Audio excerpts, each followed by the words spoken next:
So last day on the topic of population study, we concluded regarding natality, number of birth per thousand per year, which simply act as a factor to increase the population size with a direct and inverse relation with environment resistance and number of females in the population. That means sex ratio, right? And BR is favored by biotic potential, that is R value. And if it is so, then what we concluded is biotic potential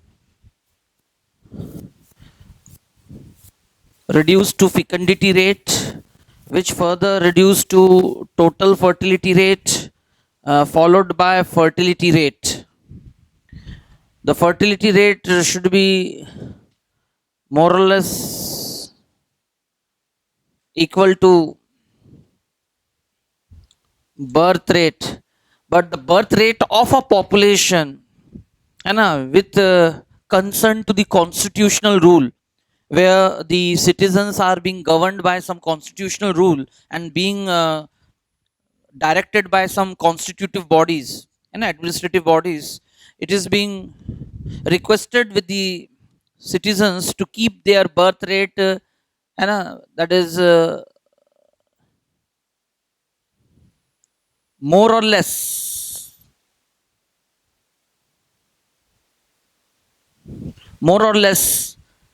equal to RL value, replacement level. क्या कहते हैं उसको?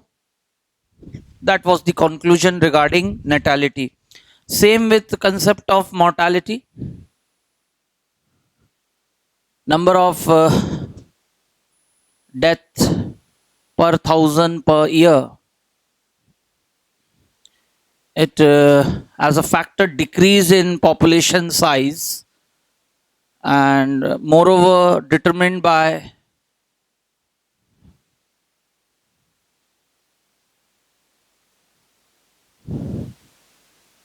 directly IMR and indirectly MMR.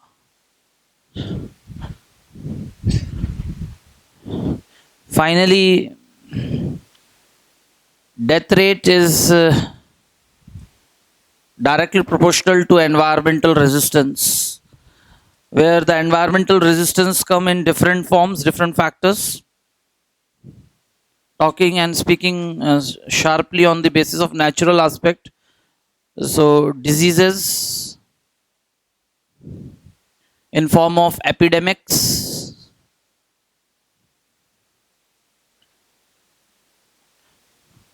मैं man made factors को अभी include नहीं कर रहा हूं और यहां सीधा सिंपली हम बात कर रहे हैं, दैट इज नेचुरल फैक्टर्स. तो नेचुरल कैलामिटीज,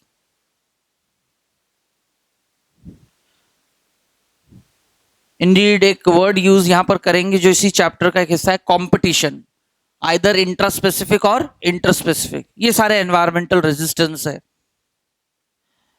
फिर नेचुरल रिसोर्स भी लिख सकते हैं, जो कि तीन तरह से अवेलेबल है, जो कि किसी भी गिवन एरिया के carrying capacity. Natural resources, productive natural resource, protective natural resource, और ऐसे नेचुरल रिसोर्स जिनका काम है वेस्ट को एसिमुलेट करना नेचुरली, स्लोली, जो नेचर के बायोलॉजिकल इक्विलिब्रियम को बना सके, है ना. तो एसिमिलेटिव,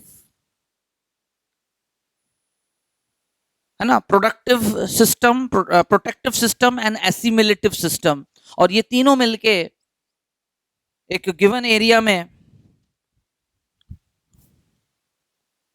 वहां के कैरिंग कैपेसिटी को डिसाइड करते हैं. और जहां कैरिंग कैपेसिटी लो होना शुरू होता है या इम्बैलेंस होना शुरू होता है, दैट्स एन एनवायरमेंटल रेजिस्टेंस. इन दोनों का इनवर्स रिलेशनशिप है. इन दोनों का कैसा रिलेशन है? एनवायरमेंट और carrying capacity inverse relationship. That what we are going to conclude in the growth models, where carrying capacity is represented by K for a population P या N. तो last day हमने ये सारे concluding points देखे थे and finally bio index number is equal to birth rate upon death rate, और उसी को हम वाइटल इंडेक्स नंबर कब कहते हैं, जब उसको percentage wise B R upon D R into 100.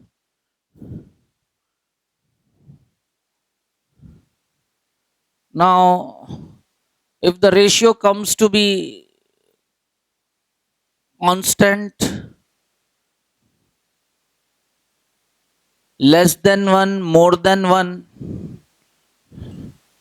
accordingly जो उसके impacts हैं,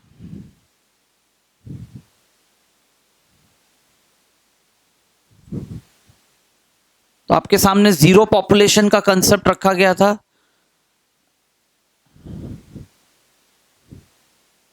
BI of such population is always constant between T and T plus 1. Time T और टाइम टी प्लस कुछ समय बाद अगर हम उनका बायो इंडेक्स नंबर चेक करें तो वो कांस्टेंट आता है. Such a population is term to be zero population. और ऐसा हमें एक मोर और लेस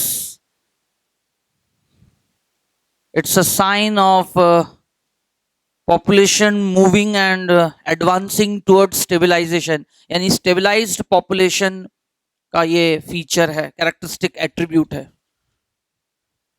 तो लास्ट डे मैंने यहां तक कंक्लूजन्स आपके सामने किए थे, रेस्ट सारे एस्पेक्ट्स रखे थे आपके सामने, है ना, चैप्टर्स में. Now today competitive window.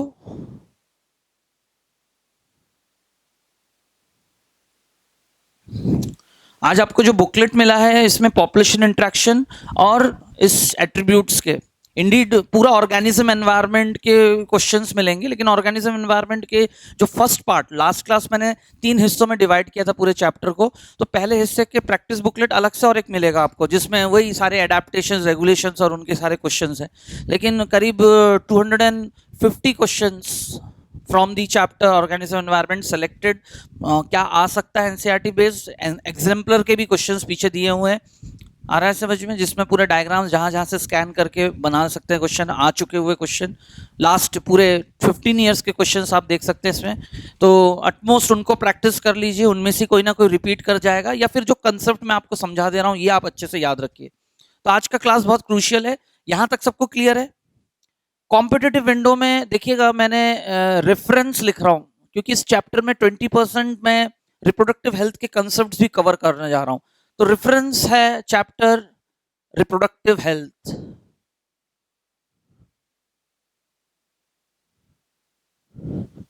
The reason is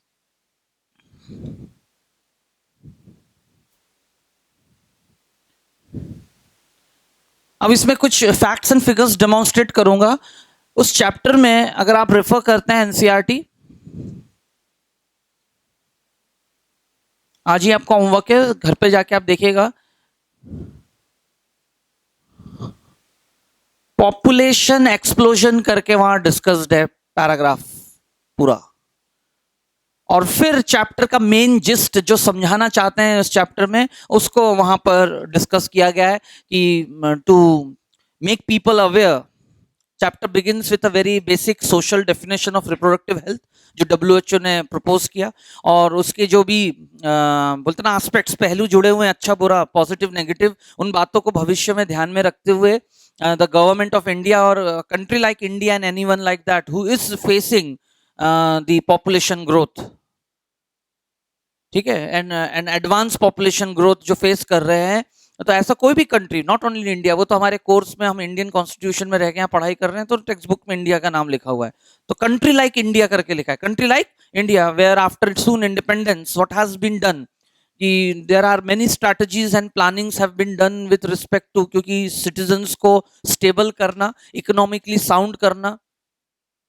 independence के बाद सबसे ज्यादा जरूरी वही था कि जो भी हमारे सिटीजन्स हैं, पॉपुलेशन है, सबसे पहले उनको अच्छा एजुकेशन, हेल्थ और ये सब दें तो फ्यूचर अगला हमारा सुधरेगा।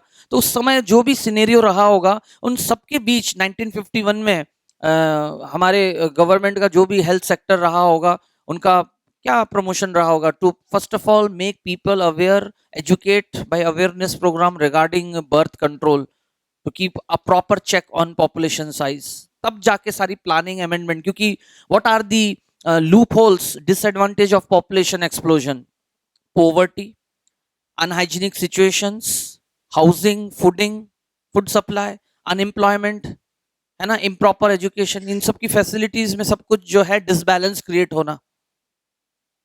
और इससे जो है बैकअप करने का तीन ही तरीका है कि लोगों को एजुकेट करना, फैमिली प्लानिंग को प्रमोट करना, एज ऑफ मैरिज को डिसाइड कर देना पॉपुलेशन में अमंग द कम्युनिटी। इन्हीं तीन चीजों से जो है एजुकेट करना in terms of sexual behaviour, code of conduct of the citizen, individual person, क्योंकि इंडिविजुअल का समअप से ही तो पॉपुलेशन बनता है।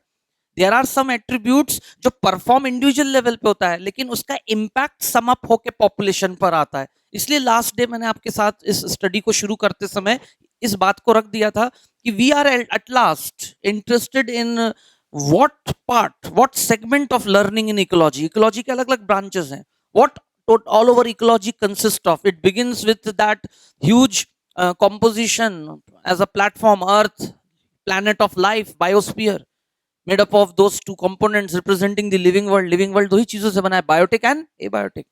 तो इस चैप्टर में बायोटिक कंपोनेंट्स की एक अलग डिस्कशन की गई है अमंग द एबायोटिक फैक्टर्स, और उसमें चीजें जो निकलकर इंटरेक्शन में सामने आ रहा है।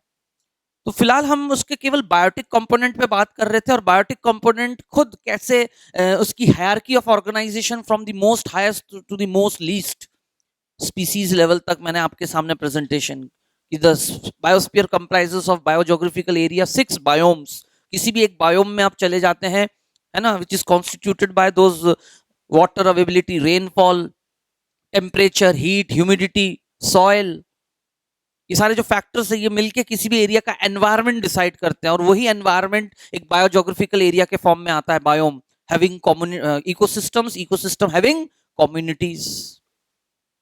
एक किसी भी बायोज्योग्राफिकल एरिया में आप चले जाइए बायोम में, तो n number grass ecosystem, grassland ecosystem, water यानी pond, marine ecosystem, river ecosystem, tree ecosystem, forest ecosystem, छोटे से छोटे और बड़े से लेवल पे। तो ये जो भी है आपको उसमें अलग अलग कम्युनिटीज मिलेंगे। सही बात है, एक ही गिवन एरिया में बायोज्योग्राफिकल एरिया सेम है, लेकिन पानी में एक अलग बायोलॉजिकल कम्युनिटी मिलेगा, और वही टेरेस्ट्रियल हैबिटेट के साथ उनकी बॉडी मॉर्फोलॉजी, एनाटॉमी अलग तरह का होगा, इनका अलग होगा, जबकि सब लोग ही कुछ बेसिक रूल को फॉलो कर रहे होंगे। A process of eating and being eaten, process of eating and यानी एनर्जी ट्रांसफर, वो सब चल रहा है। Those are the basic rules जो सब फॉलो कर रहे हैं ऑर्गेनाइजेशन में, लेकिन with their own habit and habitat जो एनवायरमेंट डिसाइड करता है। तो चैप्टर के फर्स्ट हिस्से में यही सारी बातें, लेकिन इन सब के बीच जो निकल कर आता है कि एक लिविंग बीइंग इस लिविंग वर्ल्ड में सरवाइव किस फॉर्म में करता है। How we recognise a living being? First of all by a physical body called organism, made up of single celled और मल्टी सेलुलर। फिर उसके कुछ कैरेक्टर्स होते हैं, what decided by some basic element present inside the body, the master molecule, genetic material. लेकिन वो discussion एक अलग डायरेक्शन में चला जाएगा, जेनेटिक्स, जीनोम। लेकिन जिन बायोलॉजिकल कैरेक्टर्स से हम एक ऑर्गेनिज्म की पहचान करते हैं, उन बायोलॉजिकल कैरेक्टर्स, ट्रेट्स क्या उसी में है, उसकी तरह और भी कॉमनली शेयर करते हैं विद सम अदर इंडिविजुअल्स। तो ऐसे सारे इंडिविजुअल सम अप कर दे, having sharing some common characteristics, biological characteristic traits in general, है ना, constitute one species, so we learn the living being in which basic unit form? Species represents form of life, species represents, and the whole world, living world, biosphere represents diverse form of life, because there are many such species, और कोई भी दो species के members के features alike नहीं होंगे, there will be some degree of difference. A species have more than one population, but our population will be of a species, because our population is sum total number of all individuals occupying same area at same time of a species. That's how we started. लेकिन अब हम पूरी ecology में किसी भी living being को उसके population level पे जाके जब स्टडी करते हैं तो हम किसी भी स्पीसीज का कर सकते हैं बाय कंसिडरिंग सम पैरामीटर्स, जो इन जनरल सिर्फ ह्यूमन के लिए नहीं है। लेकिन किसी को भी हम स्टडी करें उसके वाइल्ड कंडीशन हैबिटेट में जाकर, उसे कैप्टिविटी में रखकर, तरीके अलग अलग हैं, and so do among human beings. So when we conduct such population study for human beings, that's a statistical scientific method with some rules and regulation where we use some data in form of facts and figures. और वो समय के साथ वो constant नहीं, समय के साथ with reference to time and area it changes. Dynamism, मैंने क्या वर्ड यूज किया था? तो what is that population dynamics? The basic population demographic transition factors are natality, mortality, sex ratio. मैं अभी नेक्स्ट सेक्स रेशियो पे आ रहा हूं, उसके लिए पहले ये समझाना जरूरी है with reference to that chapter. ठीक है, life expectancy, dispersal, these are the 5 demographic factors which most commonly, mainly, बाकी और भी बहुत सारे छोटे छोटे छोटे बारीक फैक्टर्स है, मल्टीपल फैक्टर्स, जिसमें सारे इश्यूज, सारे अलग अलग मुद्दे आते हैं, जिसमें सोशलिज्म है, रिलीजन है, ऐसे करके इकोनॉमिक फैक्टर है, जो एरिया टू एरिया, अरे हर 50 किलोमीटर में तो बोलते हैं ना, कास्ट एंड क्रीड, लोगों का रहन सहन तरीका, बोली भाषा, खाना पीना चेंज हो जा रहा है, यस और नो? लेकिन इस तरह से बात करना अचानक, दिस शोज डाइवर्सिटी, है ना, दिस इज डाइवर्सिटी, जबकि है वही इंसान। लेकिन आप जैसे 50-60 किलोमीटर 2 घंटे का सफर तय करते हैं, अचानक आपको जो दिखेगा कि थोड़ा सा ट्रेडिशनल, मतलब अब वो ह्यूमन कम्युनिटी पॉपुलेशन से जुड़ा हुआ सिविलाइज्ड फैक्टर है। कैसा फैक्टर है? ठीक है ना, वही रीति रिवाज है, सब कुछ है, लेकिन सब लोग अलग अलग तरह से उसको एग्जीक्यूट कर रहे हैं, है ना। लेकिन मैं यहाँ वही सोशियोलॉजी की क्लास नहीं ले रहा हूँ, लेकिन बात तो लॉजिकली वही है, और उनका ही असर ह्यूमन पॉपुलेशन के एक्सपेंशन, रिडक्शन और उनके मेंटेनेंस पर पड़ता है। क्या कारण है? किसी एक स्टेट की डेंसिटी बढ़ी जा रही है और बढ़ता ही जा रहा है, किसी और में वो रिड्यूस है, क्यों? क्योंकि वहां के लोगों में एक अलग तरह का सोच है, समझ है चीजों को लेके, किसी और में कुछ और है। वो फैक्टर, वही फैक्टर पॉपुलेशन साइज को समय के साथ चेंज कर दे रहा है। तो ऐसे करके तो बहुत सारे फैक्टर्स है, लेकिन टू द पॉइंट अगर हम बात करें क्वेश्चन ओरिएंटेड, ये 5 फैक्टर्स लेते हैं, और इन 5 फैक्टर्स को जब हम कंपेयर, एनालाइज करते हैं, तो 2 बातें आती है कि for conducting population study we can't do all this survey with an individual study, because there are those phenomena which are individual, birth, death, sex, yes और no, life span and mobility. ये तो individual phenomena है भाई। Movements, मैं खड़े खड़े यहीं से यहाँ मूव करूं, कुछ भी कर रहा हूं, this is my individual phenomena, biological phenomena. चाहे वो मूवमेंट्स मेरे किसी बॉडी जेस्चर एक्सप्रेशन का हिस्सा है, या मैं किसी इंटेंशन से वहां से चल के वहां जा रहा हूं, this is my individual biological phenomena. इनसे पॉपुलेशन स्टडी नहीं होगा। Population study need some relative values. What are relative value? Birth rates, death rate, sex ratio. Sex individual का हो सकता है, आइदर मेल या फीमेल। अब व्हाट अबाउट द ट्रांसजेंडर्स? अचानक बैक कॉन्शियस माइंड में होता है, उन लोगों का क्या है? They are not going to contribute to the population size, वो एक अलग बायोलॉजिकल फैक्टर है। तो लेट अस बी ऑर्थोडॉक्स, एक तरफा सीधा सीधा बात करें, टू द पॉइंट। तो इन 5 में से मैं 2 फैक्टर्स और उनके बीच का रिलेशन और एप्लीकेशन समझा चुका हूं, लेकिन last day I was about to use this parameters, लेकिन मैं डायरेक्टली इस मुद्दे पे पहुंच गया। जो फिगर्स आपके सामने लिखे थे, और अगर आपने घर पे जाके भी थोड़ा बहुत वर्कआउट किया होगा, है ना, पॉपुलेशन ट्रेंड इन वर्ल्ड, पूरी दुनिया की बात पहले कर लें तो इन 1700 एडी, जैसा कि मैंने आपके सामने बात रखा था, we way 6.6 billion, 60 crore throughout world, पूरी वर्ल्ड पॉपुलेशन, जो कि, है ना, मतलब हम मानव सभ्यता की बात करें तो वही सिविलाइजेशन, वो तो बहुत पहले, लेकिन जो नोन है ना, जिसका रिकॉर्ड एनालाइज में है डेटा, वो यहां से है। हालांकि उससे पहले भी पॉपुलेशन साइज था, लेकिन सिविलाइजेशन थोड़ा अलग तरह का था। हम जिस मॉडर्न इंडस्ट्रियलाइजेशन को जी रहे हैं, वो पिछले 300 साल का है। आ रहा है सबको समझ में? आयरन एज, उसके बाद इंडस्ट्रियल, है ना, लाइट का, thermal, coal age. Human civilisation में ये पिछले 300 साल का है जो रिकॉर्डेड है। सबको आ रही मेरी बात समझ में? हाँ। तो बट 150 साल में 1850 तक the the whole population size just double. And strictly speaking, till 2000, यानी अगले 150 years में we raised to more than 6 billion, मतलब मैं around figure 6 billion. So point to be noted,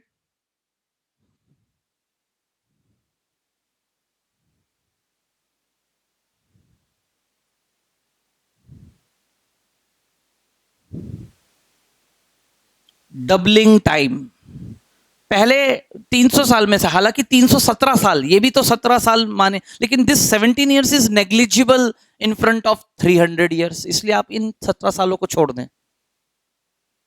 आ रहा है लॉजिक समझ में?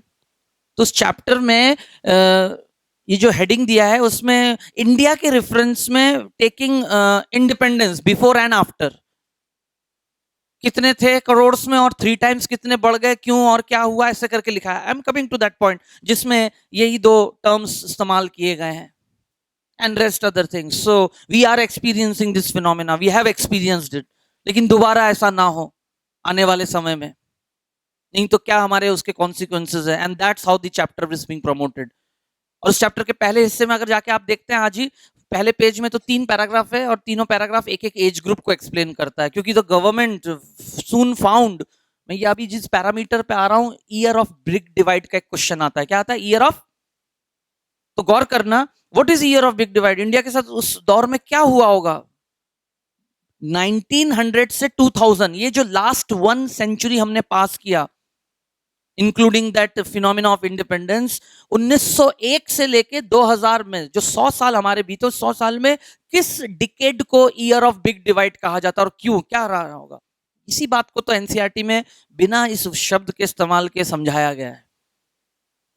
और उसका सबसे बड़ा इंपैक्ट हमें देखने को मिला 1960 से 1970, जबकि family planning programme has been introduced in 1951। 10 साल 60 तक 10वें साल, और 65-70 वो जो 5 इयर्स प्लानिंग कमीशन वर्कआउट हुआ था सेंसस का रिपोर्ट के अकॉर्डिंगली, तो total failure of promotion and awareness programme of family planning. तो 1971 में that name has been change to RCH। क्या नाम दिया गया? Reproductive child health care. तो क्या गवर्नमेंट्स को बैकफुट पे जाना पड़ा? सर्वे में क्या बातें सामने आई? तो ये सिर्फ बायोलॉजी नहीं है, this is not pure biology. Biology तो सिर्फ वहीं तक है, मेडिकल हेल्थ और सारे फिजियोलॉजिकल एक्सप्लेनेशन है, ऐसा काम करना, ये है बीमारी, ये सब, लेकिन उन सब का संबंध इंसान की सोच। तो चैप्टर रिप्रोडक्टिव हेल्थ में इसी बात को तो रखा गया है, क्योंकि WHO ने क्या कहा, हेल्थ को डिफाइन करते हुए सोशल वर्ड का इस्तेमाल क्यों करते हैं? क्योंकि लोग किस समाज का हिस्सा है, उस समाज में क्या मान्यता है, क्या सोच है, basic conception regarding the fact, जिसमें पर्सनल हाइजीन से लेके, जैसे समाज एक कोड ऑफ कंडक्ट से चलता है। किससे चलता है? समाज में जो सबने अपने अपने कास्ट के अकॉर्डिंगली कुछ नियम बना रखे हैं कि हम लोग में ऐसा होता है, ऐसा मानते हैं। वो हो सकता है वो किसी दूसरे के लिए ऑकवर्ड सा हो, ये क्या है बदतमीजी, मतलब हमें ऐसा लगेगा, but you can't hurt the ethics. Now this is the ethics, emotions of other, उनकी उससे भावनाएं जुड़ी हुई हैं, और ऐसा कभी कुछ कॉन्ट्राडिक्ट होता है तो then comes the ethical issues which may lead to other type of flaws in the society। मेरी बात आ रही है सबको समझ में? तो ये हर जगह होता है, हर इंडस्ट्री में। वही इंडस्ट्री बायोटेक अभी अभी अपने पढ़ा, बस ऐसे मुद्दों को, भाई किसी का किया हुआ काम किसी को बुरा लग गया कि हम इस पर रिसर्च कर रहे थे, हम आपने कैसे दावा कर दिया, मतलब उनके पास कुछ डॉक्यूमेंट्स होंगे। तो who is there body to keep a look and check vigilance over all such type of controversies? भाई कोई तो एक ऐसा बोलते हैं ना, संविधान हो, कहीं तो ऐसा प्लेटफॉर्म है जहां लोग अपने हक लेके पहुंच सके। तो इंडस्ट्री में इसको IPR कहते हैं, industrial patent rights, protect rights, अलग अलग उसको नाम दिए गए। कोई लेखक है आपके, आप पोएट हो, आप में से कोई है ना, many of you may be anyone, होगा किसी को पोएट्री का, नहीं इट्स नॉट अ जोक। कोई डांसिंग में होगा बिल्कुल क्लासिकल, कोई नहीं जानता। एक बार आप अपने लाइफ में कुछ अचीव कर ले, फिर ये सारे एक्स्ट्रा एक्टिविटीज भी सामने आते हैं ना, अरे यस और नो? हाँ, तो इट्स अ गुड साइन, होना चाहिए। और अगर आप में ऐसी कोई एक्स्ट्रा क्वालिटीज है तो दिस शोज कि आप ऐसा नहीं कि डल हेडेड हो, क्योंकि हर चीज सीखना और करने के लिए भी उतना ही दिमाग चाहिए जितना कि पढ़ने के लिए। आप अगर म्यूजिक सीख रहे हैं, आप डांस सीख रहे हैं, आपको फलाना कोई आता है पोएट्री, तो यानी आपका brain dull, you are not dull. वो तो आपने अपना इंटरेस्ट को कहाँ डाइवर्ट कर रखा है, that's a different thing, yes और नो? तो एवरीथिंग शुड बी अप्रिशिएटेड। तो जब आप उसको शिद्दत से करते हो तो बस अभी आपने जब ये चूज किया है to attempt for the exam, तो अगला अगला मोटिव आपका ये है कि अच्छे से उसको हासिल किया जाए। तो मैं अपनी उस बात पे आना चाह रहा था कि ऐसी कोई घटना और कोई भी चीज हो उसके लिए है, आपने लिखा कॉपीराइट दिया जाता है। क्या दिया जाता है? लिटरेचर चोरी ना हो जाए, कॉपीराइट। यही कोई बिजनेस है, ट्रेडमार्क दिया जाता है। वो कह रहे हैं भाई मेरा ये प्रोडक्ट है जो आज के बाद ये है ना बियानी पाइप्स, तो बियानी वर्ड को इस्तेमाल मतलब वो बहुत फेमस हो गया तो ट्रेडमार्क मिल जाता है, उसका एक लोगो बन गया, उस पर गोला बना के बगल से टीएम, ट्रेडमार्क। अब उसके बाद उस नाम को कोई और करेगा तो you could file the case, है ना, सूट फाइल होता है मतलब। फिर ऐसी रजिस्टर्ड मार्क दिया था कि कोई किसी का नाम है अपने शॉप का, उस नाम से कोई आसपास और ना कर सके, उस नाम का इस्तेमाल और कोई नहीं कर पाएगा। अगर उसने कर लिया पेटेंट, सॉरी रजिस्टर्ड, तो बाकी में कोई नहीं कर पाएगा। फिर कुछ भी नाम कुछ और चेंज कर दो लेकिन वो नाम नहीं रख पाएंगे फिर। तो नियम है ये दिए गए हैं। वैसी इंडस्ट्री में पेटेंट दिए जाते हैं। क्या दिए जाते हैं? और बायोटेक्नोलॉजी की दुनिया में बायो पेटेंट बोलते हैं। देने के कुछ नियम है, ऐसा नहीं कि मुंह उठा के कोई भी पहुंच जाओ और दे दिया कि हाँ आ जाओ। देखते हैं उसमें क्या है, कुछ गलत तो इस्तेमाल नहीं हो रहा, किन बेसिस पे, किस चीज का पेटेंट चाहिए। क्योंकि कुछ चीजें नहीं दे सकते क्योंकि फिर कोई दूसरा तो कभी रिसर्च ही नहीं कर पाएगा। ये थोड़ी बात है। तो मेरे उस नोट्स में लिखा है सेल लाइन्स को दिया जा रहा है, प्रोडक्ट को दिया जा रहा है, तो क्वेश्चंस भी ऐसे ही बनेंगे, वैल्यू बेस्ड। आपको बस पता तो होना चाहिए कंसेप्ट, तभी आप आंसर चूज कर पाओगे। सबको आ रहा है समझ में अच्छे से? Let us come to the point. तो ये जो फिगर है डबलिंग टाइम, 150 साल, जस्ट डबल होने में 150 साल लगा इन 300 सालों में। लेकिन next 150 years it's not simply double, नहीं हुआ, it's not doubling time, it's population explosion of the whole world including India, including, क्योंकि हम इस दौरान 5 times, कितने, और ये एक रेफरेंस है इसी समय कि जब 1921 चल रहा था ईयर, 150 सालों में 1900 में भी 20 साल पार हो चुके थे, है ना। Third decade of 19th century, third decade of, yes और नो, अभी 20th सेंचुरी चल रहा है। सही कि गलत? गलत। क्रिकेट के ओवर की तरह है। कुछ आ रहा है समझ में? तो 20th सेंचुरी, कितना सेंचुरी, 19th सेंचुरी तो हो चुका, 20th सेंचुरी का थर्ड डिकेड में 1921 is being termed as year of big divide for India, क्योंकि इंडिया की पॉपुलेशन अचानक जो है एक ग्रोथ रेट अचीव कर चुका था। तब से ग्रोथ करते हुए पिछले, अब अगर हम 17 तक 20 मान ले, 2020 तक मान ले, राउंड फिगर है ना, 70 सालों में या 80 ईयर्स में, कितने ईयर्स में आ रहा है सबको समझ में, हमने ग्रो किया है।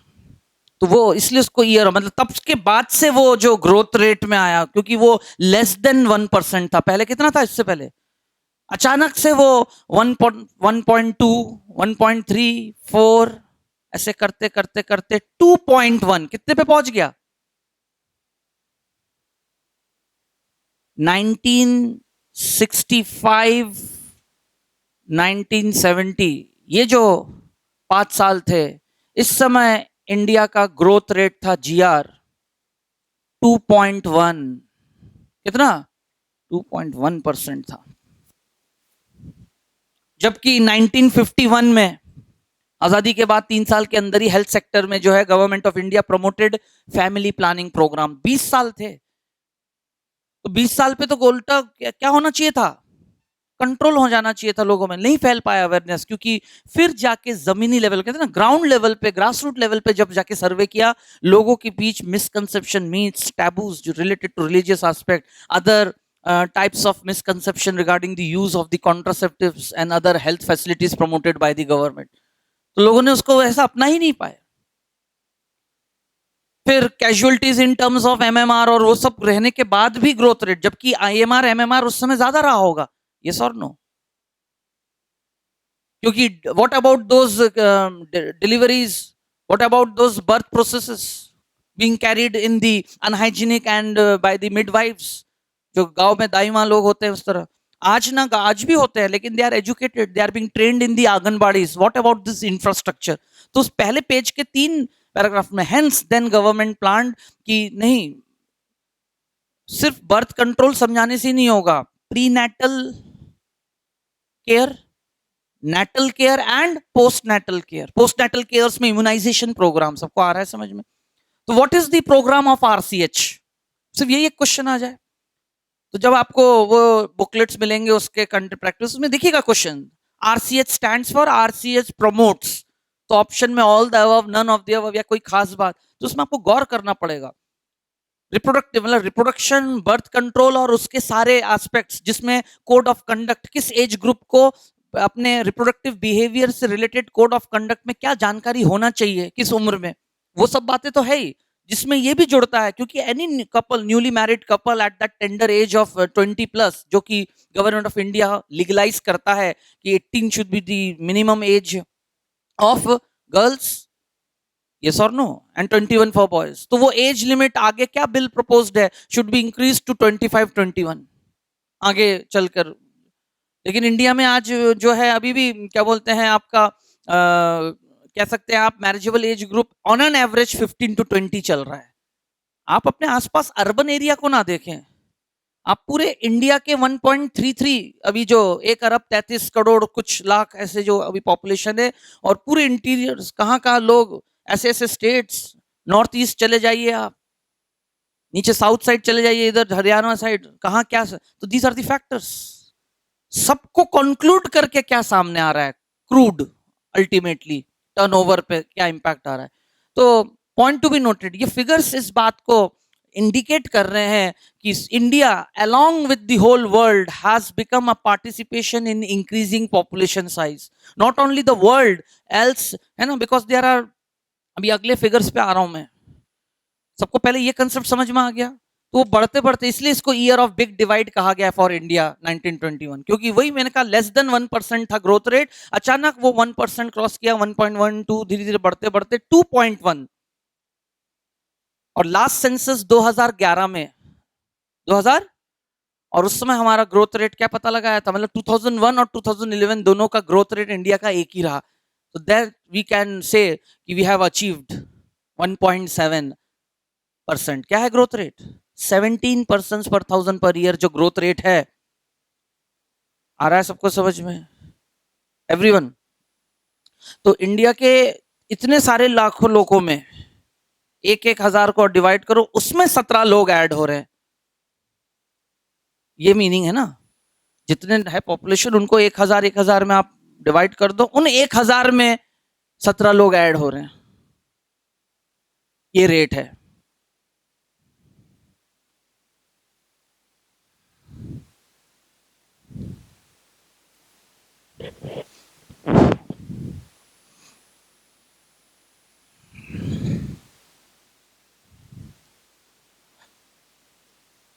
%75 है ना पॉपुलेशन रिसाइड इन, पूरे वर्ल्ड पॉपुलेशन का 75% पॉपुलेशन 3 बड़े कॉन्टिनेंट्स में है, Asia, Africa and Latin America.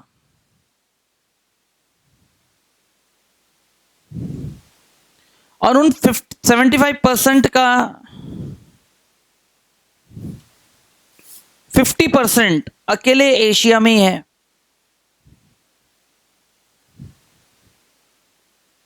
Asian continent, Asia only.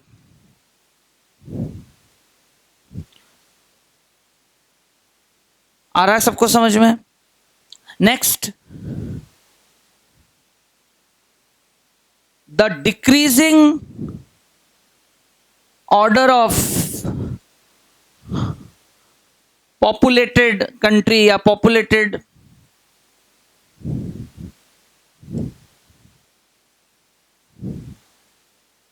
China, India, USA, Indonesia, Brazil. ये जो 50% पॉपुलेशन है वो तो सिर्फ ये रहा एशिया में ही है, बाकी 25% अफ्रीका, लैटिन अमेरिका, सारे उस एरिया में। आ रहा है सबको समझ में? और पूरे वर्ल्ड के आज प्रेजेंटली 178 कंट्रीज में, शुरू के ये 5 कंट्रीज में आप देख सकते हैं पॉपुलेशन है। सबको आ रहा है समझ में? With this order where India stand second in position in most populous country after China, but next 15 years we are going to cross China also. 2017 11th July the report has been submitted by WHO and under the direction of UN. सबको मेरी बात आ रही है समझ में? क्योंकि वहां one child norm है, वहां पिछले 20 साल में वन चाइल्ड नॉर्म चल रहा है, जिसके चलते वो वहां सारे रिलेशंस खत्म हो गए। रिलेटिव्स नहीं है ना, मतलब वहां नहीं आया समझ में? रिलेटिव्स कब बनेंगे? दिस इज, इसलिए कहना ना, इस डिस्कशन में हम सोशलिज्म को डिस्कशन में अलग नहीं रख सकते, क्योंकि उस बात का संबंध डायरेक्टली कह लो, इनडायरेक्टली तो बोलने की जरूरत नहीं। जैसे अभी अभी जो मैंने बात कही, तो वह वहां पर एक चीज की क्या दिक्कत आ रही है, that is in the society there is no relatives, जिसमें बहुत सारे कोड ऑफ कंडक्ट दूसरों के, मतलब सोशल लेवल पे किसी और पे डिपेंडेंट हो जाना पड़ता है। तो दूसरा प्रॉब्लम, सोशल प्रॉब्लम्स डेवलप होते हैं, और इसी चीज का तो सामना फिर वही है, sentiments. How many a child a couple could have, it's a personal sentiment, their own decision, privacy to be taken.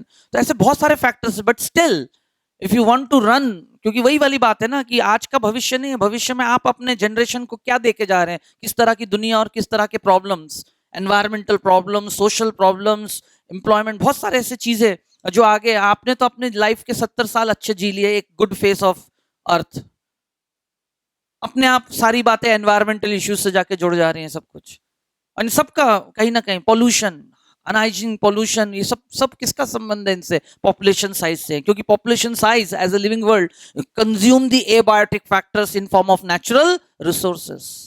लेकिन नेचुरल रिसोर्स आज भी रहे, आगे तक सस्टेन रहे, सस्टेनेबल डेवलपमेंट, इस अप्रोच को ही कहते हैं बायो प्रोस्पेक्टिंग। क्या कहते हैं? चैप्टर बायोडाइवर्सिटी के आखिरी के पेज पे ये लिखा हुआ है, क्योंकि nature gives 2 types of utility to us, broad utilitarian and narrow. ये तो मैंने कहा ना, किसी भी यूनिट में आप चले जाइए, हमेशा मैं कहता हूं एक चैप्टर चालू होगा, लेकिन थोड़े से भी आपके कंसेप्ट क्लियर है, लिंक्स है, कनेक्टिविटी, अपने आप आपको लगने लगेगा कि ये पढ़ रहे, इसका काम वहां आएगा, वहां पढ़ते पढ़ते ये रिवाइज हो जाना चाहिए, इस तरह से लिंकिंग। क्योंकि फाइनल डे जब आप खुद सेल्फ स्टडी पे रिविजन के लिए बैठे, सही मायने में आप रिविजन को जस्टिफाई कर सके।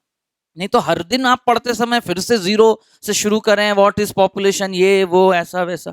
हाँ, कुछ कंसेप्ट्स हैं बीच में लिंक टूट सकता है, लेकिन अगर ढंग से आपने पढ़ रखा है तो वो तुरंत गेन कर लोगे, ज्यादा समय नहीं लगेगा। तो ये सब आपके साथ रखने के बाद ये बातें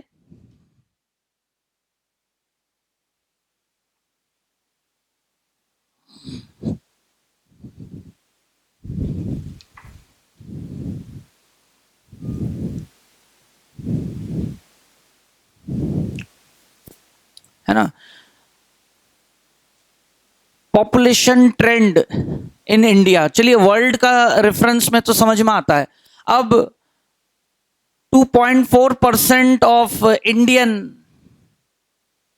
land mass of world land space, पूरी दुनिया में लिथोस्फीयर को रिप्रेजेंट करता हुआ जितना भी लैंड मास है, India shares what land area of the whole world? 2.4, and supporting see 15% ऑफ वर्ल्ड पॉपुलेशन। यानी आप इसको 2.5 यानी 6 टाइम्स फॉर है ना, 5 टाइम्स, यस और नो, 7 टाइम्स भी कह सकते हैं आप 2.5, क्योंकि 2.5 4 और द 5 सॉरी 6 टाइम्स ही होगा, 15%। आया सबको समझ में? 2.5 के हिसाब से आप मान लीजिए, या इसके हिसाब से मान ले तो 7%, 7 टाइम्स जो है सपोर्ट करना। तो वर्ल्ड का पॉपुलेशन 75% इन 3 कॉन्टिनेंट्स में, उनमें से भी सबसे ज्यादा 50%। उस 50% का 15% किसके पास है? आ रहा है सबको समझ में? ये फिगर आया है सबको समझ में? तो ऐसा क्यों हुआ? What was the population trend in India along in last 100 years, 1 century, 1901 to 2000? Year 2000 we crossed 11th May 2000 we crossed 1 billion marking. 1 billion आया सबको समझ में ये बात?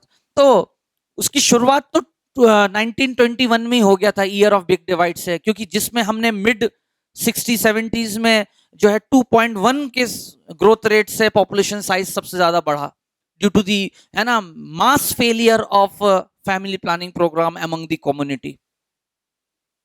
लेकिन उसके बाद से आरसीएच के नाम पे लोगों में जाकर बाय प्रिंट मीडिया, यही लिखा है ना, television, other different types of media and नुक्कड़ नाटक करके, डेमोन्स्ट्रेशंस करके, लोगों के बीच जाके सारे उनके जो भी इश्यूज थे और मिसकंसेप्शंस थे उनको धीरे धीरे हटाते हटाते एजुकेट करते। लिटरेसी एक बहुत बड़ा रीजन है। लिटरेसी शब्द तो हम बोलते हैं क्योंकि किसी भी बात को बोलने के लिए कुछ शब्द चाहिए ना। लिटरेसी की जगह होनी चाहिए वर्ड विजडम, एक गुड थॉट प्रोसेस, समझदारी ही आपको, मैंने हमेशा कहा है कि many times in life you will experience later in life, आप बहुत अच्छी जगह पहुंच जाए, सब कुछ पहुंच जाए, एट लाइफ यू लाइफ में एक्सपीरियंस करोगे कि एट लास्ट लाइफ में सब कुछ अपनी जगह है और नॉलेज से ज्यादा बिहेवियर ही आपको बचाएगा। आपको नॉलेज तो चाहिए as a part of our system to prove our eligibility criteria, degrees और वो सब तो चाहिए, यू फाइट फॉर दैट, है ना, टू एस्टैब्लिश योर कॉम्पिटेंस कि हम कॉम्पिटेंट है, लायक है और हमारे पास ये एलिजिबिलिटी, जो भी आप डिग्री जिस प्रोफेशन में करोगे। लेकिन at the end of the day when you are in a part of a team, वहां आपका बिहेवियर विजडम, थॉट विजडम ही आपको आगे एक्सेल करेगा, ना कि आपकी वो जो काबिलियत जो ऑन पेपर्स लिखा हुआ है। अरे आ रहा है समझ में? तो यहां पर भी वही बात मैं समझाना चाह रहा हूं कि ठीक है ये ऐसा वैसा है, लेकिन लोगों की लिटरेसी से ज्यादा कभी कभी आप देखोगे कि एक पढ़े लिखे व्यक्ति को समझाना बड़ा ही मुश्किल है, क्योंकि अनपढ़ व्यक्ति, एक कहावत भी है ना, अनजान थे इसलिए तो डर नहीं, किसी चीज से पता ही नहीं है हुआ है, और जो ज्यादा जानता है वो डर के मारे, अरे जिसको पढ़ना आता है वो पढ़ लेगा, क्वेश्चंस पढ़ लेगा, इससे लिवर में डैमेज हो सकता है, फलाना ये वो सब पढ़, अरे खाओ ही मत। जो पढ़ ही नहीं सक रहा वो चुपचाप खा लेगा, ठीक हो गया। क्वेश्चंस मतलब कि कॉन्ट्राडिक्ट्स होते हैं कि आप कि शरीर में कोई फलाना दिक्कत है तो जिसके चलते हुए दवाई लंबे समय पे लेने पे उल्टा साइड इफेक्ट में ही ला सकता है। जैसे अक्सर आप मेडिसिन के शॉप्स में जाते हैं, हम एक्सपायरी चेक करते हैं, दैट्स अ राइट, करना भी चाहिए, वो सब अच्छी बात है, लेकिन टेक्निकल बात आप समझिए, है ना। सिरप की शीशी आपने आज लेके जाके खोल के पिया, 2 ढक्कन पिया, 3 ढक्कन, 2 दिन तक पिया, है ना, मुश्किल से वो भी बस इतना रह गया, अब उसको रख दिया, इस दौरान फिर किसी ने खोला, फिर बंद किया होगा, कर दिया, है ना। 1 महीने बाद, 2 महीने बाद फिर उससे ना, अरे देखा नहीं नहीं घर पे रखी है मैं उससे पी लेता हूँ, है ना। तो उनको नहीं समझाना चाहिए। एक्चुअली अब जो घर पे रखा है वो बात कि बोले सर ये तो 2019 लिखा है एक्सपायरी, लेकिन वो जो खुल गया है, molecules have been designed for a dose, 60 ml का पैक था, 100 ml का पैक था, डॉक्टर ने जब लिखा ये 5 दिन तक सुबह शाम 3 बार पीना है, तो अगर उसने 5 दिन तक पिया होता तो 60 ml का वो शीशी खत्म हो चुका होता। लेकिन ये इंडिया है, समझ गए ना लोग, मेरी बात समझ रहे हो आप? तो वो 2 महीने से रखी हुई शीशी जाके खोल के पिएगा, क्योंकि उसके दिमाग में क्या है, पढ़ा लिखा व्यक्ति, एक्सपायर्ड अभी 1.5 साल की है, अरे 2019 फरवरी में जाके एक्सपायर होगा वो, और भले ही शीशी packed, well packed, kept in a cool place, और वो, और आज दिसंबर का एक्सपायरी लिखा हुआ है, दे दोगे, अरे इसी महीने का एक्सपायरी है, ये तो जहर है, जबकि कुछ नहीं है, उसको खोलो पी जाओ आराम से, कुछ नहीं होगा। अरे मैंने खुद कितने एक्सपायर्ड दवाई जो है 3-3 महीने, मतलब दिसंबर का है, मैं मार्च में बैठ के खोल के पी लेता हूँ। अरे कुछ आया समझ में? अरे आया समझ में? The reason is until and unless it is open, air के कांटेक्ट में मॉलिक्यूल्स कोई रिएक्ट कुछ नहीं होगा। ब्राउन कवरिंग, ब्राउन कलर क्यों? लाइट, सनलाइट उस पर कोई आ रहा है, हर चीज इंडस्ट्री में ऐसा नहीं है कि ये सारे एक्सपायर्ड दवाई विद इन दैट, जो दिसंबर की एक्सपायरी है, the company, ethical company, generic नहीं लेता, एथिकल कंपनीज जो कहते हैं, मतलब एथिकल और जेनरिक मतलब नकली दवाई नहीं होती। सब बहुत सारे कंसेप्ट से लोगों को पता ही नहीं, समझा है कौन, ठीक है ना, बस उसकी पोटेंसी कम होती है और एथिक्स की पोटेंसी ज्यादा होता है। यही तो तुम्हें सिखाया जाएगा मेडिकल में, और क्या सिखाया जाएगा? फिर कुछ उल्टे सीधे चीजें भी सिखाए जाएंगे, और कुछ लोग खुद सीख लेते हैं, कुछ सिखा देते हैं और खुद कुछ लोग ही सीख लेते। देखो ये हर जगह है और जो भी है। तो मैं कहना क्या चाह रहा था कि ये जो अवेयरनेस प्रोग्राम से रिलेटेड बातें आती हैं यहाँ पर टेक्निकल ग्राउंड्स पे, इसमें इसमें बहुत सी इश्यूज हैं इस चैप्टर में, कि आप थोड़ी देर के लिए इमेजिन तो करो कि आप 5th ईयर में हो, फाइनल में हो, प्री फाइनल्स में हो, और गवर्नमेंट की तरफ से आप जिस हॉस्पिटल या जिस कॉलेज में आप है, एक नोटिस आया है कि सारे प्री फाइनल स्टूडेंट्स को ले जाकर फलाने गांव में हेल्थ प्रमोशन प्रोग्राम्स है, लोगों को डायरिया, ओआरएस सॉल्यूशन है ना, बर्थ कंट्रोल मेथड्स के बारे में समझाना, एसटीडी के बारे में है ना, कि वहाँ के पंचायत के जो भी सरपंच उनको बुलवाओ, लोगों को अलग अलग एज ग्रुप में सुबह से लेकर शाम तक कैंप्स लगे, और इसमें तुम भी सीखोगे कि कैसे बात रखी जाती है। आपके सीनियर रेसिडेंट डॉक्टर्स और आपके सीनियर्स भी जाएंगे, 2-4 जाएंगे, बाकी सब जाओगे, वो बता देंगे आपको, और आपको भी पता है कि हाउ टू कंडक्ट। लेकिन आपने तो क्या पढ़ा है, प्रोजेस्टेरोन ये वो लेवल खूब ऐसा हाई फाई, और पिल्स ऐसे काम करते हैं ना, बिल्कुल बड़े बड़े भारी शब्दों में। अब सोचो गांव का Patel Parmar, I am, I doesn't mean मैं ओनली पटेल परमार, कहने का मतलब वहाँ ऐसे सब आएंगे बिल्कुल बढ़िया एजुकेटेड, वो भी है पढ़े लिखे, वहाँ के गांव के वो सब पढ़े, ऐसा नहीं समझा, लेकिन एक सोच होती है ना भाई, ब्रॉट अप, गांव का एक माहौल है, उनकी अपनी प्राइवेसी है, उनके अपने मेंटल हिच है, यस और नो। यहाँ आके अलग खुल जाते हैं, दुनिया देख लेते हैं, तो थोड़ा ब्रॉड माइंड जिसको हम कहते हैं, ये अंतर है, वो आएगा। आप बॉम्बे में जाओगे, वहां के लोगों का बोलचाल और रहन सहन और बोलने का तरीका, लाइफ को जो एक 24 घंटे उनके साथ आप बिता लो, आप अनईजी फील करोगे, क्योंकि आप यहाँ पर नॉर्मली ऐसा समय नहीं बिता। तो इसका मतलब मैं ये नहीं कह रहा हूँ कि वो एडवांस है और आप बुरे हो गए, या आप को अभी सीखने का नहीं, उनको सीखना चाहिए तुमसे सभ्यता क्या होती है, ऐसा मैं कोई इशू नहीं जनरेट करना चाह रहा हूँ। आई एम टेलिंग दी, है ना, ब्रॉट अप की बात हो रही है, क्या होती है दिक्कत ग्राउंड लेवल पे जाके। अब तुम वहां पहुंचे, है ना, वो आएगा ही, मतलब वो आएगा, बड़े गांव का व्यक्ति आएगा, और वहां पर है वही कि बच्चे बड़े तो हो गए सब, 21-20 साल के, शादी भी हो गई है, लेकिन फिर भी वो थोड़े से वो मम्मी पापा ही साथ में आए, और वो आके, है ना, घड़ी खम्बा, डॉक्टर साहब तुम भी कहोगे कौन खम्बा, अच्छा घड़ी खम्बा व्हाट खम्बा तो उसने तो एक्चुअली तुम्हें एस्कॉर्ट किया, मतलब विश किया तुम्हें अपनी भाषा में, समझ में आ रहा है ना। तो तुम्हारा कंपाउंडर पीछे बोल रहा है सर नमस्ते, कह रहा है नमस्ते, अच्छा अच्छा नमस्ते, आइए बैठिए बैठिए, सबको मेरी बात आ रही है समझ में, दैट व्हाट हैपेंस। और बस इतने में जो कहेगा ये हमारा मोड़ा मोड़ी तुम फिर बिल्कुल ऐसे कुछ लिख ही रहे थे या कुछ, हाँ कौन कौन कौन मुड़ गया मतलब होता है ना, तुम थोड़ी देर के लिए, तो you have to learn the local language in first 2 days, पहले पहुंचते हैं, इसको कहते हैं एक्लिमेटाइजेशन, क्या कहते हैं, जहां भी कैंप लगता है 3 दिन पहले पहुंचो, है ना, गांव में खुद घूमो, लोगों से बात करो, देखो ये सब अंदर से आता है, ये कोई सिखा नहीं सकता।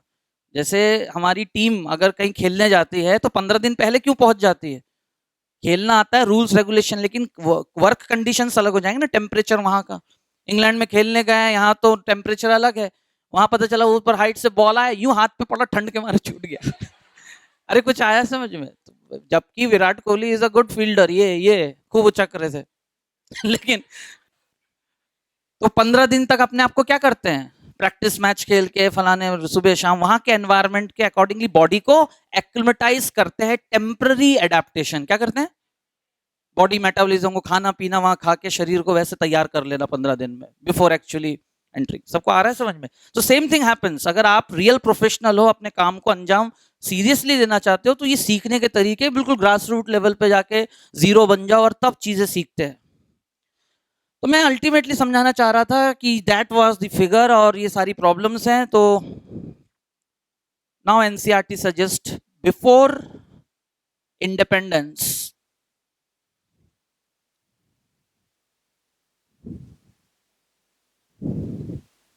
and after independence,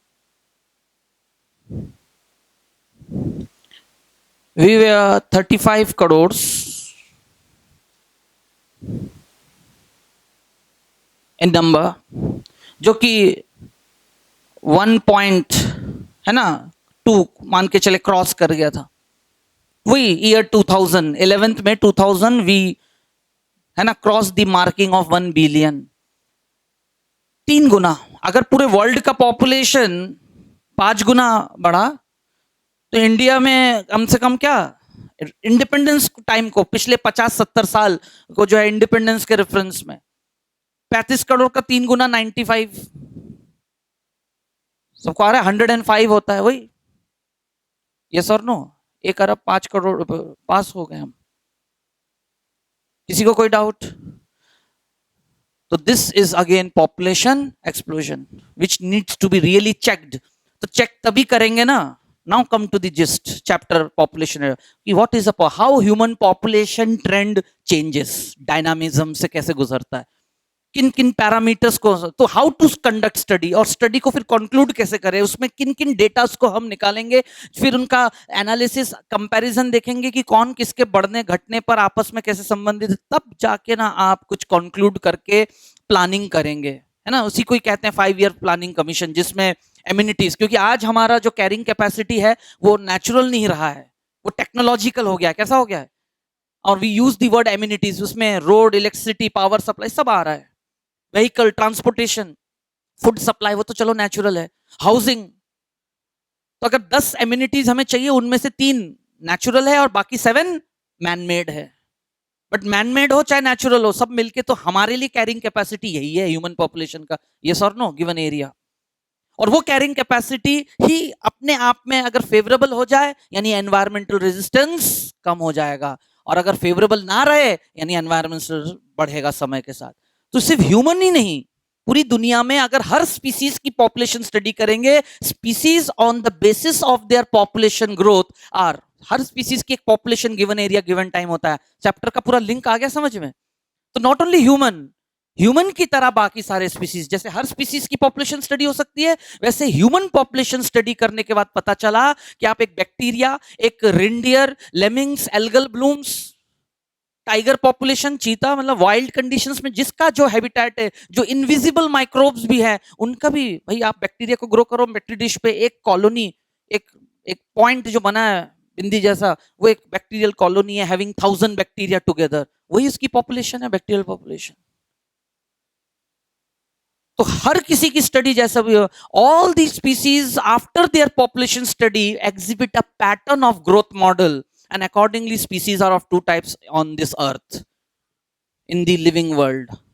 One who can use their maximum favored R value, लिखा था थोड़ी देर पहले, R species, and some are not favored by their, मतलब R value is operating but they can't achieve their R value, they are K population, क्योंकि वो environment से retired रहते हैं, retardation एक्सपीरियंस करते हैं, जबकि आर स्पीसीज जो है वही एनवायरनमेंट का सही मौके का इंतजार करते हुए, फेवर लेते हुए बढ़ता है। तो चैप्टर के आखिरी में यही तो कंक्लूजन होगा। And at last life history, क्योंकि मैंने एक शब्द लिखा था रिप्रोडक्टिव बिहेवियर, याद आता है पॉपुलेशन स्टडी में? तो पाया गया कि लाइफ हिस्ट्री वेरिएशन स्टडी करके कि शरीर के साइज का, लाइफ हिस्ट्री का आपस में कोई संबंध नहीं है, और सबके जो लाइफ वेरिएशंस क्यों हैं आज तक ये भी रिसर्च करके नहीं, बट लेकिन फैक्ट ये है कोई अपना रिप्रोडक्शन कैसे करते हैं, large size young ones, small in number, large size small in number, less in number, whereas some small in size, many in number. Yes or no? Some reproduce throughout life many times, birds and mammals, whereas some reproduce only once in life. Pacific salmon, fish and bamboo, plant or animal का एक example. So this shows that species representing life on earth, आ गए मुद्दे पे जहां से चालू हुआ था, है ना, are of 2 types on this world. भले ही आर और के स्पीसीज वर्ड यूज नहीं किया है, लेकिन ये सारे एग्जांपल्स देके एनसीईआरटी ने हिंट कर दिया है कि आपको ये पढ़ना है। तो वही मैं कहना चाह रहा हूँ कि रोज हर टॉपिक, खासकर 12th के हर चैप्टर टॉपिक्स में ये बात और जस्टिफाई होता है कि एक्चुअली एनसीईआरटी पढ़ते हुए जब आप रिवील करोगे तो आपको पता चलेगा बहुत कुछ ऐसा छुपा हुआ है एनसीईआरटी में, जिसको आपको पढ़ लेना है। और वो कैसे पढ़ोगे? It comes with some experience, question solving, कि ये भी क्वेश्चंस आए तो इन सबको पढ़ के कैसे लिंक करें एनसीईआरटी के साथ कि हमारा सेटअप बना रहे पढ़ने का। सबको आ रही मेरी बात समझ में? और अचानक मैं चैप्टर तो पढ़ा रहा हूँ पॉपुलेशन एट्रीब्यूट, लेकिन उस पॉपुलेशन एट्रीब्यूट की जो ये बातें हैं उसी को ही सुधारने के लिए समाज को जिस तरह का education reproductive code of conduct से रिलेटेड, क्योंकि पॉपुलेशन में 3 एज ग्रुप है, कितने एज ग्रुप है ये इस चैप्टर में नहीं बताया गया है, जो हम पढ़ रहे हैं यहां बताया गया। यस और no? Human population has got what? By considering reproductive behaviour 3 age group. Pre reproductive age group, जब शरीर केवल फिजिकली फिजियोलॉजिकली डेवलप होता है, functionally await for functioning. Yes और नो? क्योंकि शरीर के सारे सिस्टम्स ऑर्गन्स के साथ बिल्कुल कोलैबोरेट करते हुए प्रोपोर्शनेट ग्रोथ करता है genitals, but they attain their functional aspect after getting a trigger something around age of 11 to 15, वही puberty stage of respective। मैंने दोनों genders का एवरेज निकाल के वो समय बताया, और ये वो समय हमारी कोर्स का एक ऐसा भी समय है जिसको हम एडोलेसेंस के नाम से पढ़ते हैं। It's a period and process, एक समय भी है और उस समय शरीर कुछ प्रोसेसेस चेंजेस से गुजरता है, physical, mental, behavioural, social changes. Social को छोड़ दीजिए, 3 चीजें। फिजिकल चेंजेस लाने के लिए हार्मोन जिम्मेदार है, मेंटल चेंजेस विद बिहेवियर और चेंजेस लाने के लिए जो है समाज और आसपास का एनवायरनमेंट जिम्मेदार है। ये बात चैप्टर ह्यूमन हेल्थ डिजीज, क्योंकि आज एडोलेसेंस और उसकी जो प्रॉब्लम्स हैं वो एक इंडिविजुअल प्रॉब्लम नहीं है, it's a problem of the society. Addiction, problem of adolescence are the disease of society. It's not the disease of an individual. सबको मेरी बात आ रही है समझ में? है ना? इसको अब मैं जो बोलने जा रहा हूँ उसको ऐसा ना ले, मतलब कभी कभी ऐसा होता है कि हमारे आसपास हम बहुत से ऐसे लोगों को जान रहे हैं, वेल मैनर्ड, अच्छी बातें करना सब कुछ है ना, तो वो एक अनजाने में बॉर्डरलाइन पर्सनालिटी डिसऑर्डर है ना, मूड डिसऑर्डर से सब इनडायरेक्टली सफरर है। उसको पूरा एहसास है वो कहाँ उसको बिहेव अपना ऐसा रखना है कि जहां उसका एक अच्छा प्रिटेंशन सामने है, और जाके देखोगे कि वो अपने फैमिली लाइफ में बहुत रूडली बिहेव कर रहा हो। तो वो जो एडोलेसेंस एज ग्रुप है वो ऐसा ही है। आ रहा है समझ में? नॉट एबल टू डिसाइड, वही है स्केलर क्वांटिटी, कभी कुछ मूड कभी कुछ मूड, वेक्टर क्वांटिटी नहीं बन पाया। वेक्टर क्वांटिटी बन गए तो that is a good citizenship. Yes और नो?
तो चैप्टर रिप्रोडक्टिव हेल्थ में सेक्स रेशियो एक बहुत इंपॉर्टेंट फैक्टर डिस्कस किया गया है कि थ्रू आउट द कंट्री अलग अलग जगह सेक्स रेशियो जो वेरिएबल है, प्रेजेंटली जो है 933 है इंडिया का sex ratio, 933 females all over, state wise नहीं है ये फिगर, पूरा नेशनल लेवल का है पर 1000। तो सिंस इंडिपेंडेंस वो जो है घट के 927 पे चला गया था, लेकिन लास्ट सेंसस में उसको बढ़ा हुआ दिखाया, मतलब हार्डली इट इज नेग्लिजिबल। तो डिक्लाइनिंग पॉपुलेशन का ये सिग्निफिकेंस है। तो इंडिया में राजस्थान और हरियाणा, हरियाणा पहले नंबर पे आता है, followed by Rajasthan, then UP, जहां सेक्स रेशियो जो है डिक्रीजिंग ऑर्डर पे है। केरल सबसे ज्यादा सेक्स रेशियो शो करता है, मोर देन 1, है ना। लक्षद्वीप में जाएंगे तो वहां तो फीमेल डोमिनेटेड सोसाइटी है वहां, है ना, लक्षद्वीप जो टेरिटरी में आता है। तो वही है। अब बोले इसका क्या कारण है? बायोलॉजिकल रीजंस भी है और सोशल रीजंस भी है। तो जब मैं आपको टॉपिक ह्यूमन रिप्रोडक्शन फर्टिलाइजेशन पढ़ाऊंगा, वहां पर हम सेक्स डिटर्मिनेशन इन ह्यूमंस पढ़ेंगे। वहां मैं बात करूंगा कि नेचर बायोलॉजिकल में सोशल इवल्स, फीमेल फिटिसाइड्स के केसेस और दूसरे सारे जो सोशल इवल्स एग्जिस्ट करते हैं, है ना, उनको अभी दरकिनार करके बायोलॉजिकल कारण हमेशा मेल के नंबर ऑफ बर्थ का ज्यादा इसलिए है क्योंकि सेक्स रेशियो 3 चीजों से डिसाइड होता है। एक तो number of male female,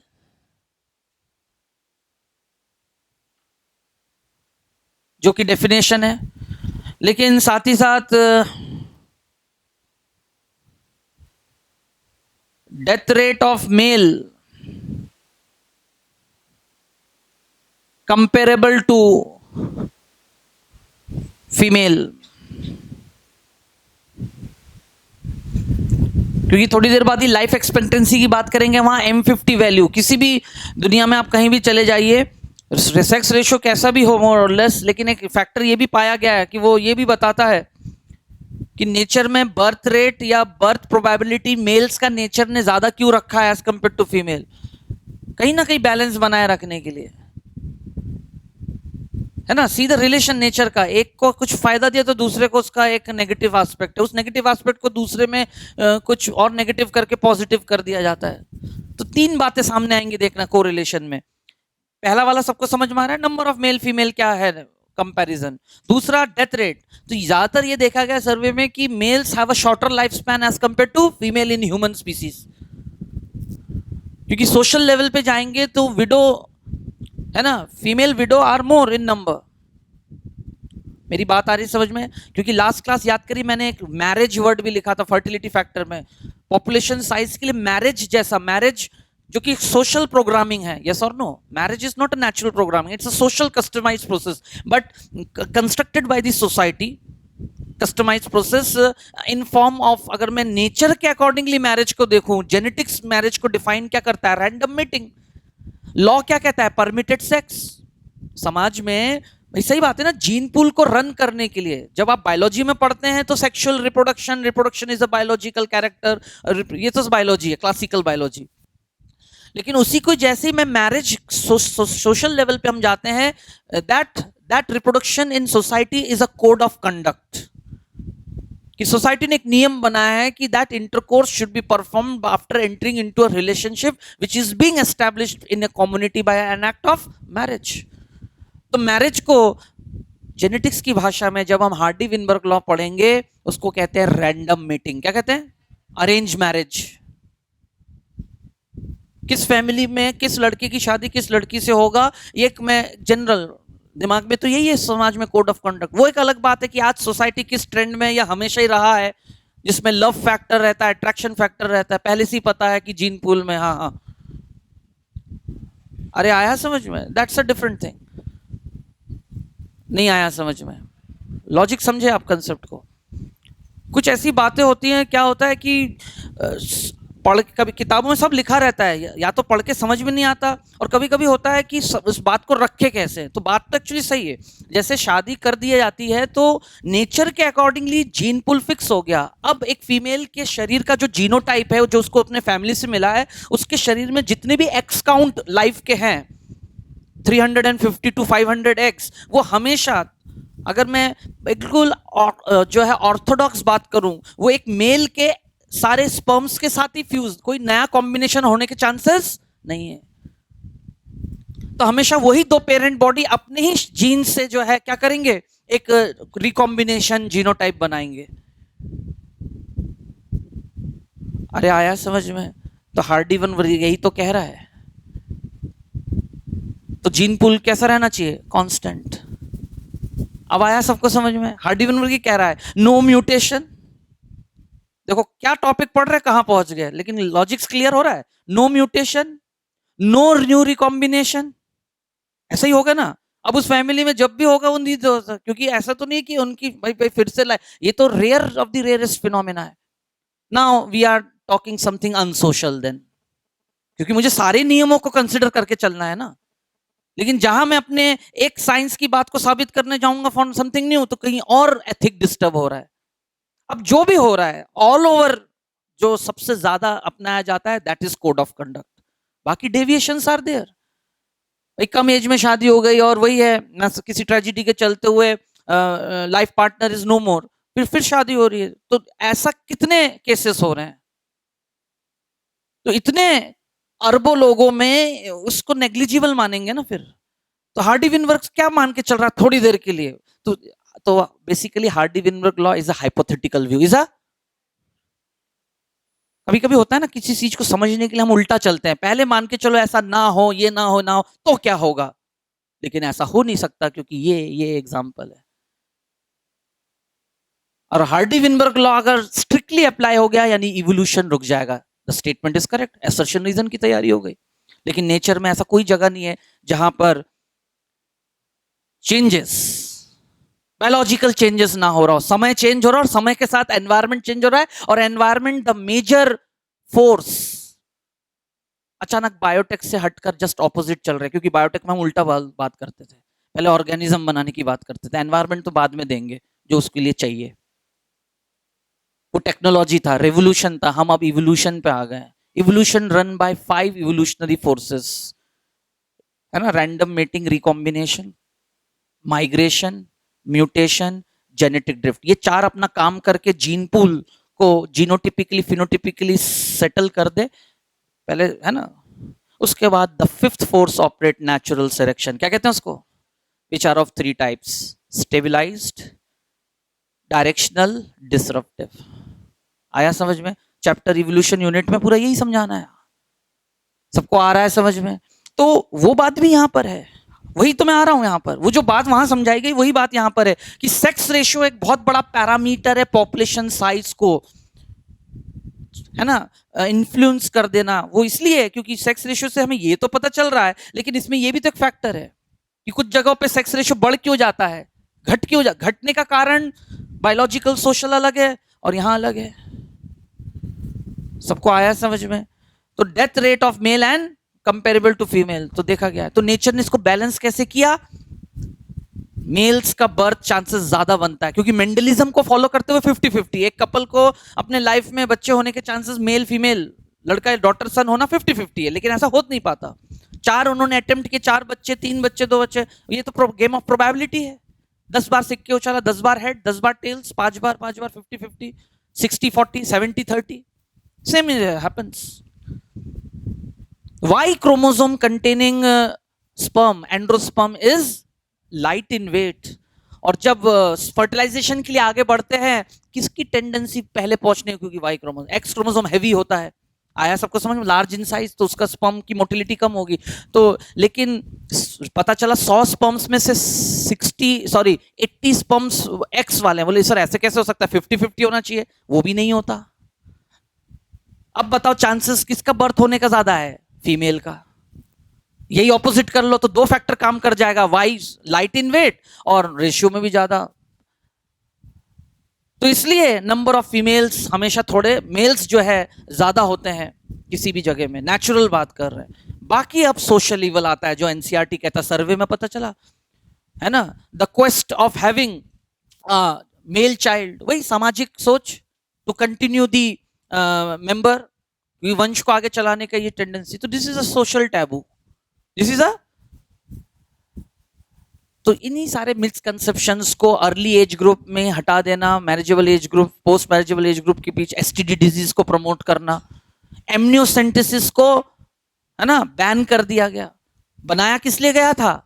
to determine foetal genetic disorders, but later on जिस तरह से उसको परफॉर्म करते हैं उसमें XY XX कॉम्बिनेशन भी पता चल जाता है, misused rather to determine prenatal sex determination, इसलिए उसकी जो है it has been band.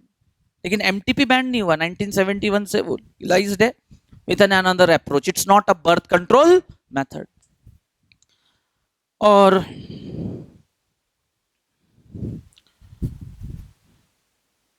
Infertility is, males को इसलिए ज्यादा इन नंबर में रखा है कि infertility is more common in males. तो सेक्स रेशियो किसी भी एरिया का अगर मोर और लेस इक्वल रहेगा तो ये सब चीजें भी हम पता लगा सकते हैं, ऑल द अबव जो कि पॉपुलेशन साइज। इनफर्टिलिटी अपने आप में केस है ना। तो no what is the misconception, क्योंकि most of the events of एक आम आदमी की सोच, आज आप बायोलॉजी जानते हो, मैकेनिज्म आप जानते हो, लेकिन एक आम आदमी जो ज्यादा कुछ नहीं जानता वो तो देख रहा है कि पूरा बर्थ लेने का प्रोसेस किस में हो रहा है, फीमेल में। तो अगर बच्चे का बर्थ नहीं हो पा रहा है या बर्थ होते होते डिसकंटिन्यू मिसकैरिएज हो रहा है किसी कारण से, so called the couple is not having the happiness of having their own biological issue in their life, the case is called infertility. After successful sexual cohabitation for है ना more than 1.5 year and plus है ना, in a society between two compatible male and female, मतलब compatible word इसलिए मतलब they are in a marriage relationship. तो समाज एक टैबू है कि they persons are suffering, the couple is suffering from infertility, but the grass root cause किस तरफ है, ये तो now India like country where females are mostly blamed for it, but the truth is not like that. हाँ, दोनों कारण, अगर 10 इनफर्टाइल्स हैं तो फिर 5 ऐसे केसेस होंगे मेल्स विल बी रिस्पॉन्सिबल, बाकी 5 में से है ना 2 ऐसे केसेस होंगे जहां फीमेल इज रिस्पॉन्सिबल, या 5 में से 3 ऐसे, और 2 ऐसे होंगे थोड़ा पार्टली मेल भी जिम्मेदार है और फीमेल, कोलैबोरेशन। तो ऑल ओवर किसका रेशियो ज्यादा है, मेल्स। सबको आया समझ में, सबको आया समझ में। तो इनफर्टिलिटी फीमेल्स में क्यों कम है, तो नेचर ने बैलेंस किया है, क्योंकि ओवम तो 1 एट ए टाइम बन रहा है, इतने सालों साल से बन के रुका हुआ है, उसके बाद भी मैटरनल एज इफेक्ट से डिफेक्ट्स आते हैं उसमें, यस और नो। उसके बाद अगर इनफर्टाइल भी केसेस फीमेल्स में ज्यादा रख देंगे तो नंबर ऑफ फीमेल होना, अगर फीमेल ज्यादा भी है मोर देन 1, तो भी पॉपुलेशन साइज मेंटेन नहीं हो पाएगा, क्योंकि birth rate is equal to fertility rate of female, यानी नंबर ऑफ फीमेल्स, क्योंकि एक फीमेल का एक्स काउंट ही number of individuals in the population decide करता है। सबको आ रहा है रिलेशन समझ में डिस्कशन का। तो व्हाट सेक्स रेशियो है ना indicates of a population, ratio number of male female ratio, death rate of male is comparatively more to female, and infertility in males are more common। ये 3 चीजें sex ratio को decide करते हैं, और उस sex ratio से population size कम या ज्यादा होता है। ये कंक्लूजन है इस पूरे डिस्कशन का। किसी को कोई डाउट? हेडिंग दीजिए life span versus life expectancy.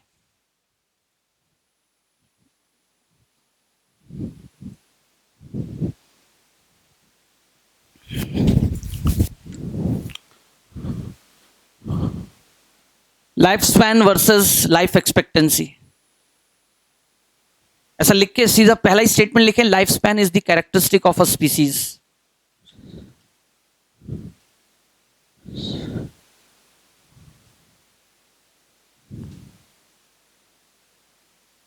It is the characteristic of a species. उसी के आगे कॉमा लेके लिखे, सेमीकोलन देके ऐसे आगे लिखे, सेमीकोलन देके कि it is the maximum number of years a member of a species is known to remain alive. It is the maximum number of years a member of a species is known to remain alive.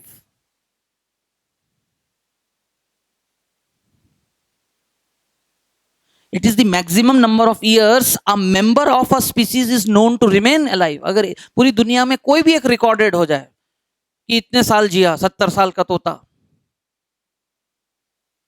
तो मान के चलते हैं plus minus 65 to 70 years की life span है।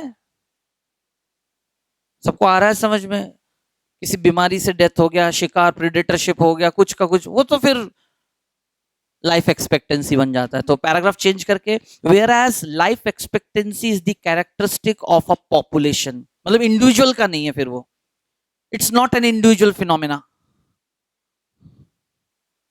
वो तो जिस पॉपुलेशन का वो हिस्सा था अपने पूरे लाइफ स्पैन में, और उस पॉपुलेशन के साथ कुछ भी अच्छा बुरा होगा वही डिटरमाइन करेगा उसकी लाइफ एक्सपेक्टेंसी। सबको आया समझ में? है ना? I repeat, whereas life expectancy is the characteristic of a population and no more an individual phenomena. अब जैसे गुजरात में इंडस्ट्रीज हैं सारी, डाइज और दूसरे केमिकल्स के, है ना, पेंट्स वगैरह के डाइज जो बनते हैं, फिर उन डाइज का इस्तेमाल करके पेंट बनाया जाता है। फिर पेंट रॉ फॉर्म में पहुंचा दिया जाता है, जो भी क्या बोलते हैं आर्टिस्ट है या जो भी है पेंटर, उनको मिला के फिर वो पेंट्स अलग अलग, है ना, वॉल पेंटिंग हो रहे हैं, हमारे घर के सारे पेंट्स हैं दीवारों के, है ना, वुडन स्ट्रक्चर्स अलग अलग, तो डाइज जो उनके बनते हैं केमिकल्स, बहुत ज्यादातर इंडस्ट्री गुजरात में। ठीक है, अब वहां पर उन डाई इंडस्ट्री में जिन लोग काम कर रहे हैं, from the age of 14 to 45, उससे ऊपर के एज के आपको वहां मिलेंगे भी नहीं, यानी 15 से 45, ये 20 साल के एज के लोग ही मिलेंगे। तो पूरे जितने भी स्टेट्स हैं अलग अलग जगह जगह से, है ना, जिन लोग के पास इलिटरेट हैं, कम पढ़े लिखे हैं, कोई काम नहीं मिला, पैसा तो कमाना है, they move, migration, next factor आ रहा हूं अभी, डिफरेंट फैक्टर, माइग्रेट कर गए। अगर उनको अपने ही घर, जिस गांव में वो रहते थे वहीं कुछ काम मिल जाता, खेती खुद की होती, करते, कुछ फैक्टर्स देखो अलग अलग, तो सबको इस दुनिया में 100 साल जीने का हक है, किसी ने भी बर्थ लिया है, लेकिन उस फैक्टर से वो मूव कर गए वहां पर। और अब 16-16 दिन के घंटे, 12 घंटे मिनिमम, 16 घंटे मैक्सिमम काम करते हैं ओवर टाइम करके, पैसा तो दे रहे हैं उनको, but their body is expose to what condition, mutagens, first of all mutagens, and among them some may act as, so all carcinogens are mutagens but all mutagens are not। सबको याद आ रहा है कंसेप्ट? तो दिन भर वहां से जो मतलब है ना, जो नॉक्शियस गैसेस निकलते रहते हैं, मतलब सूंघे तो मतलब आदमी को चक्कर आ जाए, लेकिन आदी हो जाते हैं, लेकिन वो गैस जा तो रहा है उनको, डाई की जो वो निकल रहा है सेंट स्मेल, वो प्लस शरीर यहाँ तक डूबा रहता है, उसमें बैठ के काम करते हैं, ऐसे बड़े बड़े बने रहे हाथ पैर, भले ही हाथ धो लेंगे, लेकिन 12-12 घंटे काम कर रहे हैं, 15 साल की उम्र से लेके 45 साल का। जैसे ही 12 घंटे की ड्यूटी खत्म होती है ना, उनको जो है जैगरी, गुड़ दे दिया जाता है, इट्स अ गुड लैक्सेटिव, खाने में गुड़ दे दिया जाता है इतना बड़ा रात को, क्यों? क्योंकि उसको खाएंगे तो शरीर के सारे टॉक्सिक्स जो है फीसेस से निकल जाएगा, लेकिन कब तक भाई, रेट ऑफ एंट्री से रेट ऑफ एग्जिट कहीं ना कहीं तो डिसबैलेंस होगा। हर हफ्ते में एक बार सबका क्या बोलते हैं एक्सरे किया जाता है, किसका? लंग्स का। ऑक्यूपेशनल डिजीजेस, कौन सी डिजीजेस? सब है, ऐसा नहीं कि थ्योरी में हम बहुत कम फॉर्म देखते हैं, रियल लाइफ में जब देखोगे उन्हीं चीज को, और उसका जो है एक्सपेंशन फॉर्म आपके सामने दिखेगा। तो मैं समझाना ये चाह रहा था कि या तो वो तब तक कैंसर बीमार, कोई बड़ी बीमारी से वहां पर छुट्टी हो जाती है, मतलब घर लौटते हैं, पैसा लेके लौटते हैं, बट ऑफ नो यूज, कुछ ही सालों में मर जाते हैं। तो ऐसे करके आप पूरे इंडिया का मतलब एक्सपेक्टेंसी लाइफ, डेवलप्ड और डेवलपिंग, डेवलप्ड कंट्रीज की लाइफ एक्सपेक्टेंसी ज्यादा होगी और डेवलपिंग का कम, यानी जितने भी मैं फैक्टर्स पढ़ा रहा हूं ना, अल्टीमेटली क्वेश्चन जो बनेगा, ओल्ड या न्यू पॉपुलेशन, स्टेबल या एक्सपेंडिंग पॉपुलेशन, कंपेयर करते हुए हमेशा ओल्ड पॉपुलेशन स्टेबल होगा, डेवलप्ड होगा, with more steep, with more, है ना, विथ मोर और less proportionate age group distribution of age and sex, yes और नो, इन ईच कैटेगरी, जिसमें सेक्स रेशियो मोर और लेस इक्वल टू 1 होगा, कम ज्यादा होगा लेकिन मोर और less equal. This shows all stability, literacy rate ज्यादा होगी, अवेयरनेस रिगार्डिंग हेल्थ कॉन्शियस ज्यादा हो गए। सबको मेरी बात आ रही है समझ में? लिविंग स्टैंडर्ड्स वहां के अच्छे होंगे, रट्टे की क्या जरूरत है, लॉजिकली याद कर लो ना एक तरफा, जबकि डेवलपिंग और डिक्लाइनिंग में जस्ट इसका ऑपोजिट साइड। आया सबको समझ में? और सबसे बड़ी पहचान है डिक्लाइनिंग पॉपुलेशन का कि वहां पर आईएमआर क्या सबसे ज्यादा होगा, इसलिए pre reproductive age group is lesser than the reproductive age group, unshaped, क्या है? अनशेप्ड। तो पूरे चैप्टर का सारा डिस्कशन दो ही बातों पे आ जाता है, एज सेक्स स्ट्रक्चर का comparison of the 3 population, stable, expanding and declining, and species are of 2 types, are species because all species and their population either grow by J shaped or S shaped, उनका analysis और सारे statements, जिसमें 3 चीजों का relation, are के, carrying capacity, environmental resistance और are, इन तीनों factors का कंपैरिजन, कौन किससे डायरेक्टली प्रोपोर्शनल है, कौन किससे, आर वैल्यू, आर के मतलब कैरिंग कैपेसिटी और एनवायरमेंटल रेजिस्टेंस। लेकिन फिलहाल अभी जो मैंने बात रखी सबको आया समझ में, लाइफ एक्सपेक्टेंसी की बात है ना, it is not an individual phenomena, it's a population phenomenon. आप किस पॉपुलेशन, वो पॉपुलेशन किन सर्कमस्टेंसेस का सामना कर रहा है, ऐसे आपका भविष्य है, उससे डिसाइड होगा। तो नेक्स्ट लाइन लिखें, life expectancy of a population is designated by या डिनोटेड बाय M50 वैल्यू। कौन सा वैल्यू?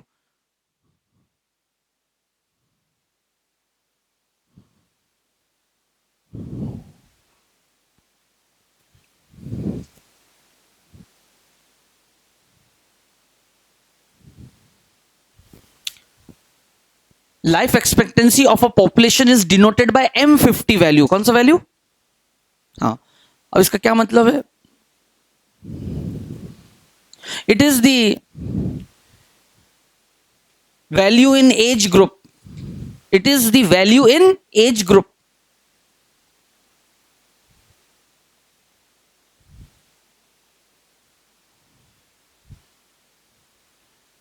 which is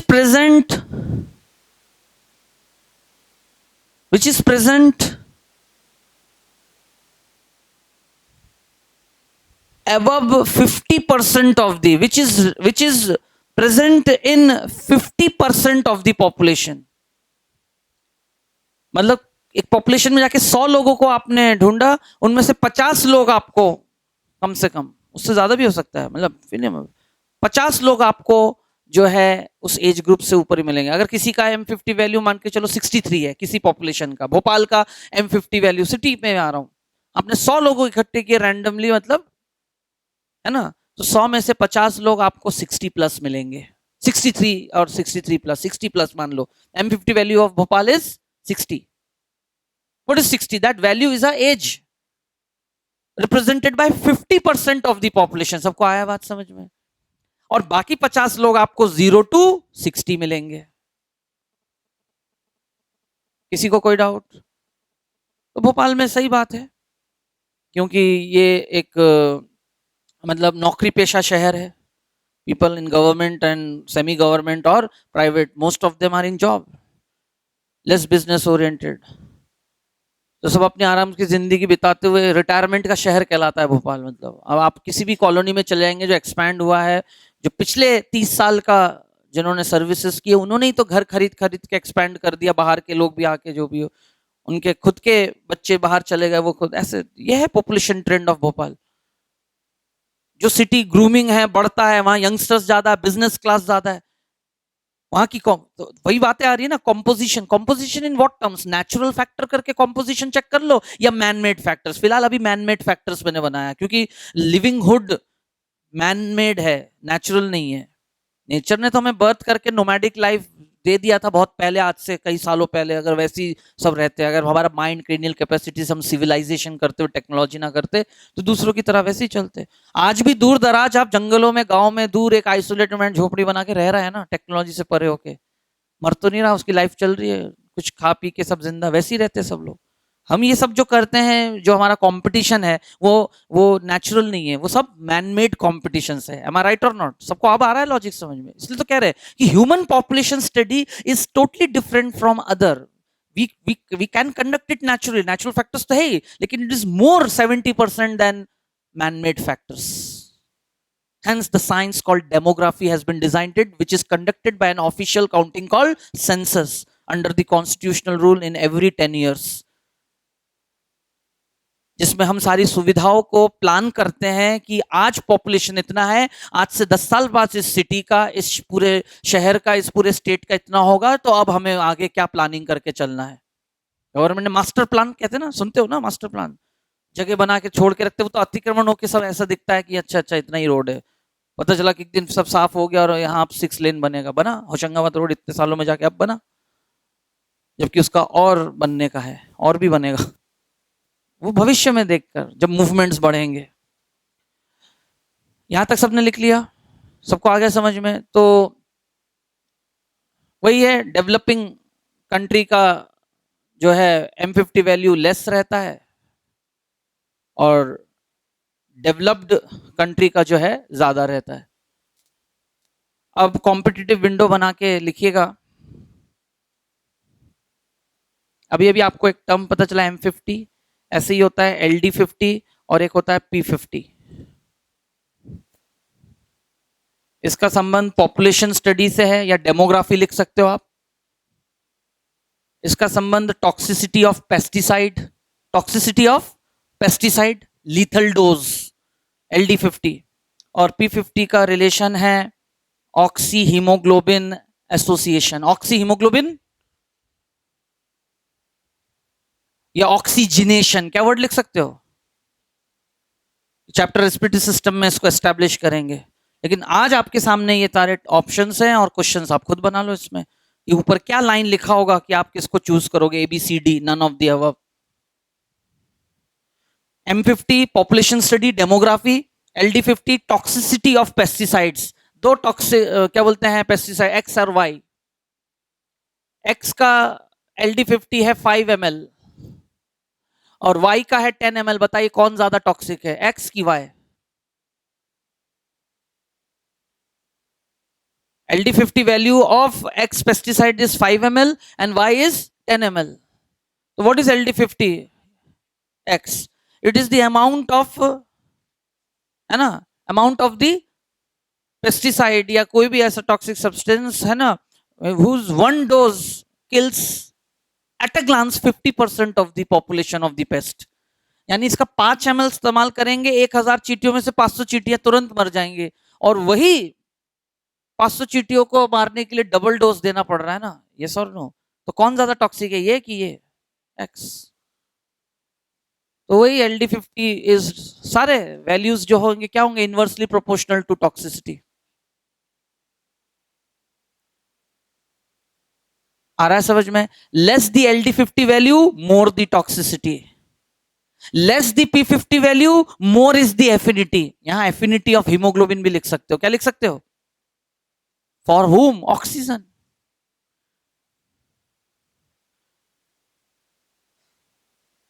आया सबको समझ में। मोर, लेकिन यहां इस ये दोनों के लिए तो सही है, लेकिन इधर उल्टा है। More the M50 value of a population more stable it is. अब आ रहा है सबको चैप्टर में, मतलब क्वेश्चंस कैसे सॉल्व होंगे। वही है, पिरामिड बना रहेगा, देख के पहले आपको रिकॉग्नाइज करना पड़ेगा कि वो स्टेबल का बना है। जितना जितना क्या होगा, लेस स्टीपर यानी एक्सपेंडिंग पॉपुलेशन, डेफिनेटली उसमें M50 वैल्यू कम होगा, क्योंकि population size, density, health services proper नहीं होंगे लेकिन महंगे इतने कि पहुंच नहीं पाएगा ना सर्विसेज, तो ज्यादा उम्र तक। और फिर दूसरे जो कंडीशन, पॉल्यूशन और उनके कारण इंडिया में क्या है, what is the M50 value of India, 63 for male, 65 to 66 मान लीजिए, जस्ट 3 साल ऊपर फीमेल्स का है। इसलिए तो इंडिया में गवर्नमेंट ने एज बना दी 60।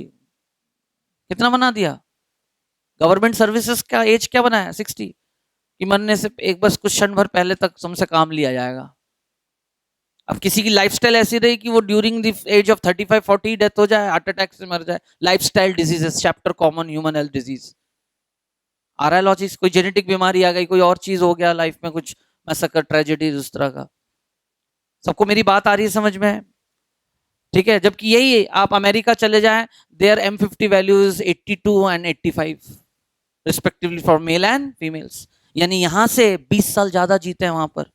जापान चले जाओगे, इट्स 95 and 92, और 10 साल ज्यादा है। फिर वहां तो 100 प्लस ही जीते हैं। फिर ये एक एवरेज वैल्यू निकालें, फिर इंडिविजुअली वहां पता चले ऐसे 100 लोग हैं जिनका, क्योंकि सबसे ज्यादा एज ग्रुप वही है, उनमें से भी 100 लोग जिन लोग 100 साल पार करते हैं वहां, तो फिर उनकी फैसिलिटीज, उनको तो कौन सा सोने का क्या दिया जाता है, आते हैं बीच बीच में पेपर में जापान। जबकि Japan is one of the most threatful country experiencing the natural calamity in form of volcanoes.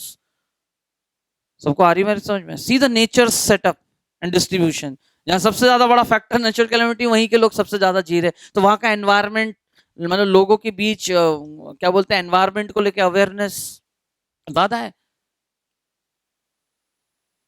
आ रही मेरी बात समझ में। अब क्या बोलते हैं, मेरा फ्रेंड जो है मर्चेंट नेवी में है, लेकिन अभी उसमें क्रूज कंपनी कोई ज्वाइन किया है, तो उसमें वो सुपरिटेंडेंट मैनेजर है। तो पिछले 4 साल से वो यूके से वो स्टार्ट होता है क्रूज, और 15 या उसके पास ऐसे कौन से बोट शिप्स हैं, उसमें से अलग अलग रूट्स पे निकलते हैं। तो आया परसों, हम वही गेट टुगेदर हो गया, तो वो भी आया हुआ है भोपाल, तो मिला।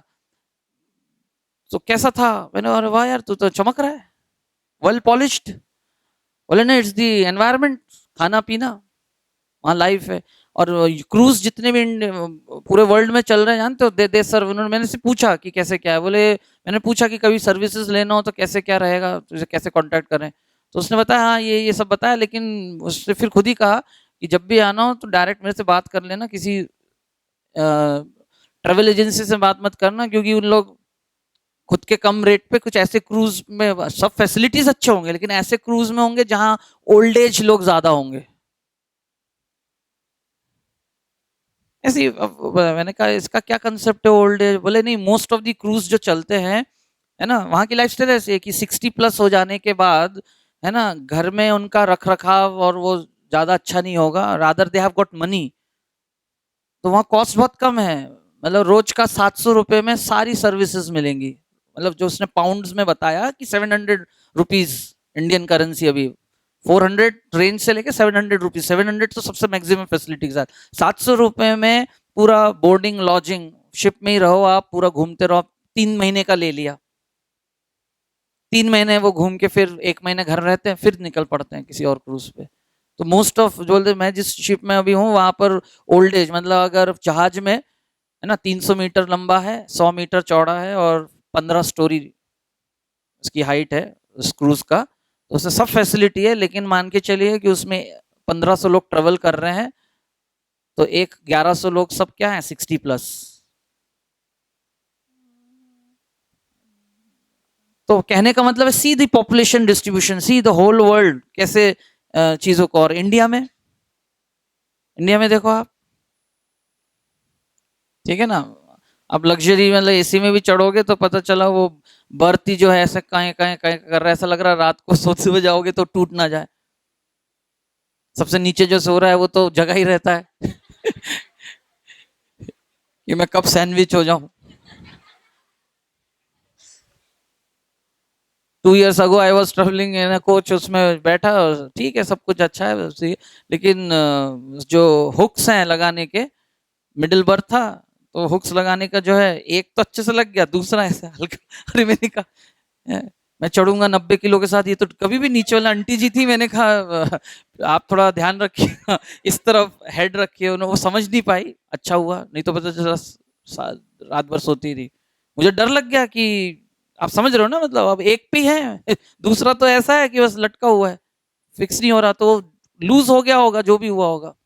रात भर तुम मानोगे नहीं, मैं भी बस एक बार इधर बैठूं, उधर सो के नहीं गया फिर मैं, क्योंकि मुझे खुद ही बड़ा अजीब लग रहा था कि पता नहीं कब क्या हो जाए।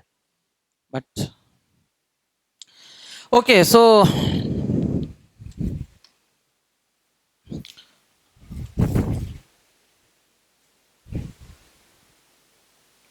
Final call.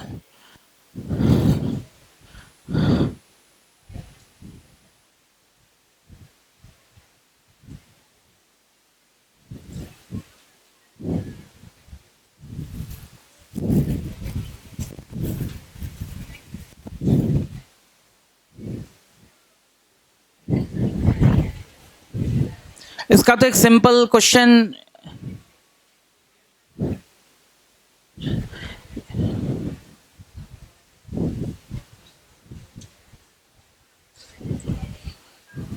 कौन ऐड कर रहा है फैक्टर और कौन डिक्लाइन कर रहा है। और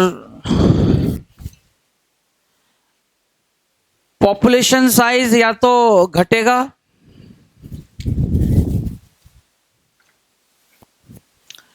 या फिर बढ़ेगा। तो ये जो मैं ब्लू के अलावा आउटर और इनर पेरिफेरी जो दो मैंने बनाए हैं, वो माइग्रेशन को कंसिडर करते हुए, किसको, पॉपुलेशन साइज और डेंसिटी को शो कर रहा है। ऐसा होने पे लेस डेंस होगा और ऐसा होने पर मोर डेंस। आया समझ में? जो भी एरिया था, एरिया कम हो जाए और सारे फैक्टर्स के कारण साइज काउंट ज्यादा आ रहा है तो डेंसिटी बढ़ेगा। पॉपुलेशन साइज होना और डेंसिटी होना दो अलग अलग बातें हैं। सबको आ रहा है लॉजिक समझ में? तो ये जो एनसीईआरटी में प्रेजेंटेशन बना है, देखो, एक तो सीधा सीधा क्वेश्चन और इसका फॉर्मूला डेरिवेशन जो भी है, वो तो मैं आपको बताऊंगा। लेकिन एक होता है ना analysis, X Y A B C D करके लिखा है, व्हाट इज, है ना, कि इसके लिए एक्स वाई और जेड, बताइए क्या हुआ होगा। यहां पर कहानी लिख दिया कि 2001 में ये था साइज और इसमें उसके बाद ये रहा उसका एवरेज। तो अक्सर बर्थ रेट डेथ रेट ही सबसे ज्यादा मोस्ट इन्फ्लुएंशियल होता है। माइग्रेशन को हम डिस्पर्सल को तभी मानते हैं जब एरिया में चेंज आना शुरू होता है। क्या आता है? क्योंकि लोग मूवमेंट करना, मोबिलिटी, माइग्रेट करना शुरू करते हैं, है ना। शहर के बीचों बीच थे, डेंसिटी डिस्ट्रीब्यूट हो गया आफ्टर टाइम T+1। पहले ज्यादा डेंस था, जैसे जैसे लोग इधर उधर दूर हो जाएंगे, स्पार्सली डिस्ट्रीब्यूटेड, डेंसिटी कम हो जाएगी। जितना कम एरिया ज्यादा साइज, डेंसिटी मोर। जितना साइज और क्या बोलते हैं number of people reduces, less dense होता जाएगा। आया सबको समझ में? एक ये है प्रेजेंटेशन, इसमें रेस्ट इसका फॉर्मूला। लेकिन लास्ट डे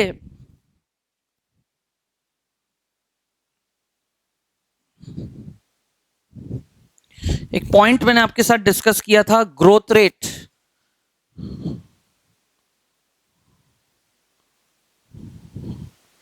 ठीक है, क्या डिस्कस किया था? Growth rate.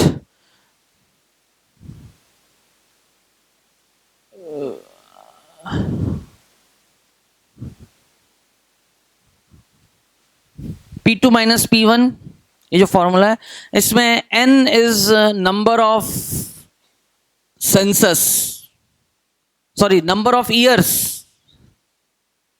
Between two census, दो ऑफिशियल काउंटिंग के बीच, और वो हमेशा फिक्स होता है 10। P1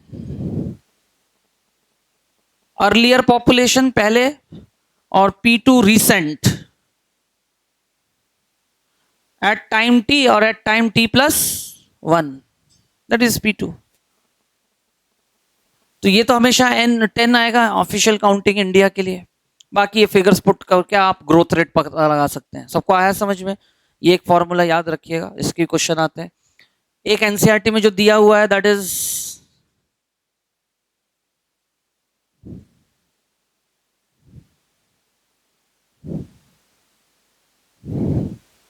ठीक है ना, B+I, मतलब ये देखिए, और ये माइनस ये दोनों फैक्टर्स, क्लियर? और तो उसमें हम इसको P1 और इसको P2 लिख दें, तो यहां फॉर्मूले में या तो NT लिखूं या फिर P1 का जो भी फिगर था प्लस फिर से B+I minus D+E, P1 plus, तब जाके आपका population P2 at NT plus formula.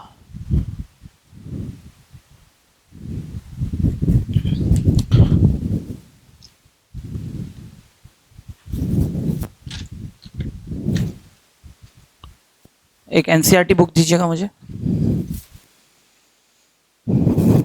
So today what I have done actually, if we go to the chapter reproductive health,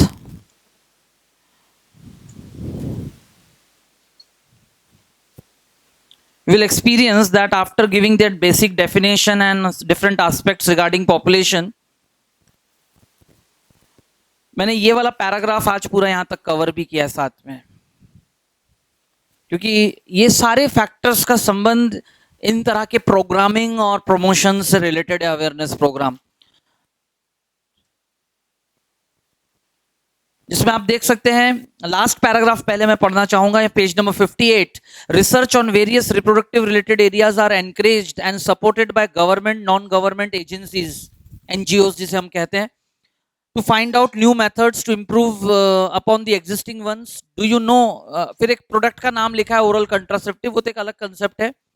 finally better awareness about sex related matters, increased number of medically assisted deliveries, better postnatal care। जिस दिन सर्वे में ये सारे events, इनसे जुड़ी हुई जो cases हैं, है ना, वो डेट्रीमेंटल कम हो, ज्यादा पॉजिटिव हो, इस तरह के आएंगे, तभी हम कह सकते हैं infant mortality rate, number of couples with small families, better detection and cure of STD, ये सारी चीजें जो कि एक एनवायरमेंटल रेजिस्टेंस की तरह काम करते हैं, मैन मेड एनवायरमेंटल रेजिस्टेंसेस हैं, all indicate improve reproductive health of this society. और अगर रिप्रोडक्टिव हेल्थ सोसाइटी का चेंज होता है, बिहेवियर चेंज होता है, तो पॉपुलेशन साइज में बर्थ और डेथ का जो रेशियो है, वाइटल इंडेक्स सुधरेगा।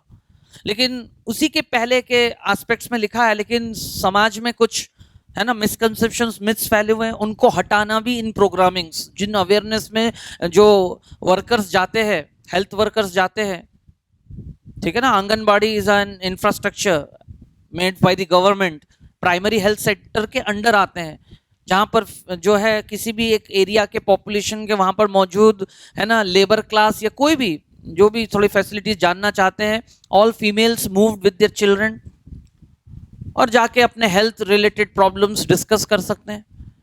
यही सब बातें यहाँ पर लिखा हुआ है। तो ये सब जब धीरे धीरे प्रमोट हुआ, तब जाके देखा कि लास्ट 20 इयर्स में, यानी 2001 टिल 17, क्योंकि पिछले 2 डिकेड से 2001 से 2010 और जो लास्ट सेंसस था जिसमें हमने 7 साल गुजार भी दिए, second decade of the 21st century, ये सर नो 2017 पे 3 साल देखते देखते और निकल जाएंगे, यानी अगले 10 साल।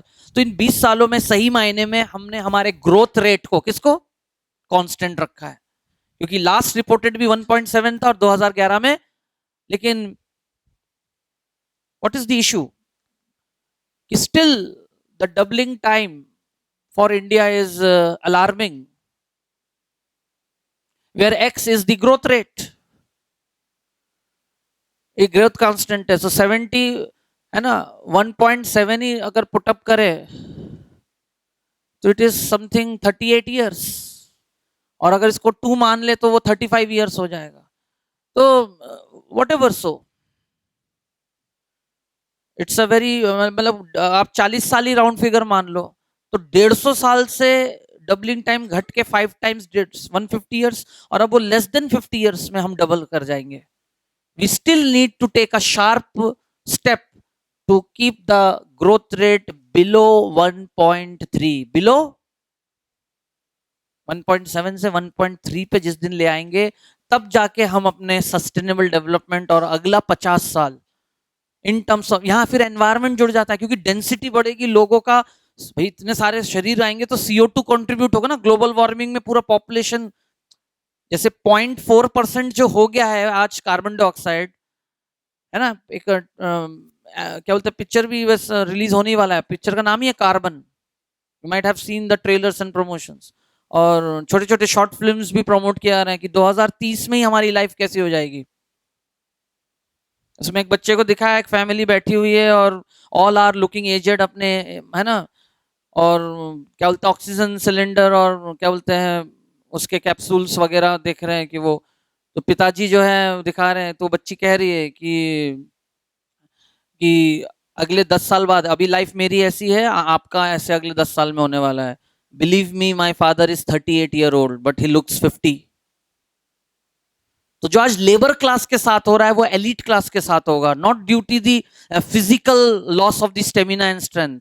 प्रॉपर अगर ऑक्सीजनेशन नहीं मिलेगा तो जो नेक्रोसिस शरीर के अंदर के सेल्स के साथ होता है वो हमारे शरीर के ऊपर होगा, है ना। Skin will no more remain glowy, मेरी बात आ रही है, नो मोर रिमेन ग्लोइंग, है ना, वो थोड़ा सा ड्रूप्ड रहेगा। कहते हैं ना बहुत पानी पीना चाहिए, जम के सांस लेना चाहिए और सारी चीजें, तो skin will remain soft and supple shiny. वो कहां से आता है? अंदर के हेल्दीनेस से, जब प्रॉपर आपके ब्लड चैनलाइजेशन पूरे शरीर में घूम रहा हो। तो वो सब भविष्य में पॉल्यूशन इंपैक्ट होगा, मतलब हेल्थ पे। तो 2050 हमारा कैसा रहेगा एंड देयर आफ्टर लाइफ, उसके लिए अभी से ये एक बहुत बड़ा फैक्टर है कि द होल वर्ल्ड, है ना, including we talking of residing in India, should not again है ना experience population explosion in such a short period of time, 38-40 years मान लो, चलो और राउंड फिगर। तो that's the chapter is all about. बाकी तो जब भी आपको ध्यान रखना है अपने सेल्फ स्टडी लेवल पे कि इन दोनों टॉपिक्स को हमेशा साथ में रिवाइज करें। चैप्टर 50 पेज नंबर 59 में पॉपुलेशन एक्सप्लोजन बर्थ कंट्रोल, ये वाला पैराग्राफ यहां तक मैंने आज पढ़ा दिया, आप घर पे जाके पढ़े, और the best way is to make people aware regarding birth control, इतना पढ़ाना अब रह गया है। फिर पेज नंबर 228, पेज नंबर 228। देखा जाए तो इतना, और यही प्रेजेंटेशन मैंने पढ़ाया। अब ग्रोथ मॉडल्स, बस इतना, ये 2 पेज पढ़ाना रह गया है। और इसके साथ ही, है ना, मैं ये प्रेजेंटेशन और ये वाला नेक्स्ट क्लास आपके सामने प्रेजेंट करेंगे। और पॉपुलेशन, मतलब ये तो हाफ एन आवर में हो जाएगा, 45 मिनट्स में। फिर हम शुरू करेंगे पॉपुलेशन इंटरेक्शन। कौन सा पोर्शन? तो कंटेंट्स मेरे बुकलेट में भी लिखे हैं, लेकिन एनफ, ये एक ऐसा हिस्सा है कि सिर्फ एनसीईआरटी में अच्छे से आप एक एक चीज, क्या होता है इंटरफेरेंस कंपटीशन, क्या होता है गॉस एक्सक्लूशन, उसमें है ना कहानी बना के क्वेश्चन आएगा, स्पीसीज ए के साथ ऐसा हुआ और बी ने ऐसा किया और मूव कर गया, तब बताइए क्या होगा। तो वो पूरा डेमोन्स्ट्रेशन ग्राफिकली बना बना के मैं समझाऊंगा। तो थोड़ा सा आप अच्छे से घर से पढ़ के आए। क्लियर? और आज ही आप देखिए बुकलेट में क्वेश्चंस सॉल्व करना शुरू कर दें। हेडिंग वाइज दिया हुआ है, तो जहां पर page number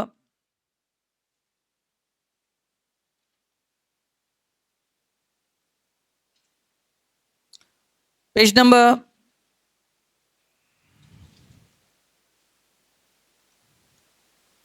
11, population attributes. Question number 89 से आप सॉल्व करना शुरू करें, आपसे बनेंगे क्वेश्चंस, है ना। एटलीस्ट 4 पेजेस आपसे सॉल्व हो जाएंगे, जहां मैं फिर ग्रोथ मॉडल्स और पिरामिड समझा दूंगा। उसके बाद ये आखिरी तक ये भी बन जाएंगे क्वेश्चंस। क्लियर? और मैं बार बार कह रहा हूं, मतलब अच्छे से आप बिल्कुल इनको प्रैक्टिस कर करके याद कर लीजिए। इन्हीं में से कोई क्वेश्चन रिवाइज हो जाएगा, आपको खुद ही लग जाएगा कि रिपीटेड क्वेश्चन है। खासकर इकोलॉजी में मैं जो प्रैक्टिस बुकलेट दूंगा, 100% गारंटी के साथ कह रहा हूं कि आपको अगर कहीं भी थोड़ा अपने तरफ से लगता है कि याद नहीं रख पा रहे हैं, या कहीं ना कहीं हो जाता है ना किसी टॉपिक यूनिट को लेके, तो आप रिलाय कर रहे हैं सिर्फ क्वेश्चंस पे, सिर्फ इतनी कोई कर करके याद कर लीजिए, इन्हीं से ही कोई क्वेश्चन पैटर्न रिपीट हो जाएगा। तो मैं चाह रहा हूं कि आप मेंटली ड्रिल अप हो जाएं with chapter human health disease, biotechnology. 6 question वो, बायोटेक के 2 क्वेश्चन, 8 स्ट्रेटजीज का 1 क्वेश्चन, बायोडाइवर्सिटी कन्वर्सेशन से क्वेश्चन, इस चैप्टर से 3 क्वेश्चन, यानी टोटल 20 क्वेश्चन तो आने हैं मैक्सिमम आपके 12th पोर्शन से। तो 15 क्वेश्चन तो आपके ऐसे ही तैयार हो जाए। 5 क्वेश्चन रिप्रोडक्शन और हेल्थ और पूरा वो जो यूनिट है, वो तो आपके पढ़ाई कंसेप्ट पे ही आएगा, वो रट के नहीं होगा। उसमें तो कंसेप्ट हैं, ऐसा है इवेंट, ऐसा होता है, क्वेश्चन देख के फिर जैसा कि हम कोई फिजियोलॉजी पढ़ते हैं। लेकिन बाकी जो क्वेश्चंस हैं, इनको आप पढ़ के समझ के सिर्फ प्रैक्टिस से आपके 15 क्वेश्चन फिक्स्ड हैं, तैयार हो जाएगा। किसी को कोई डाउट? Thank you.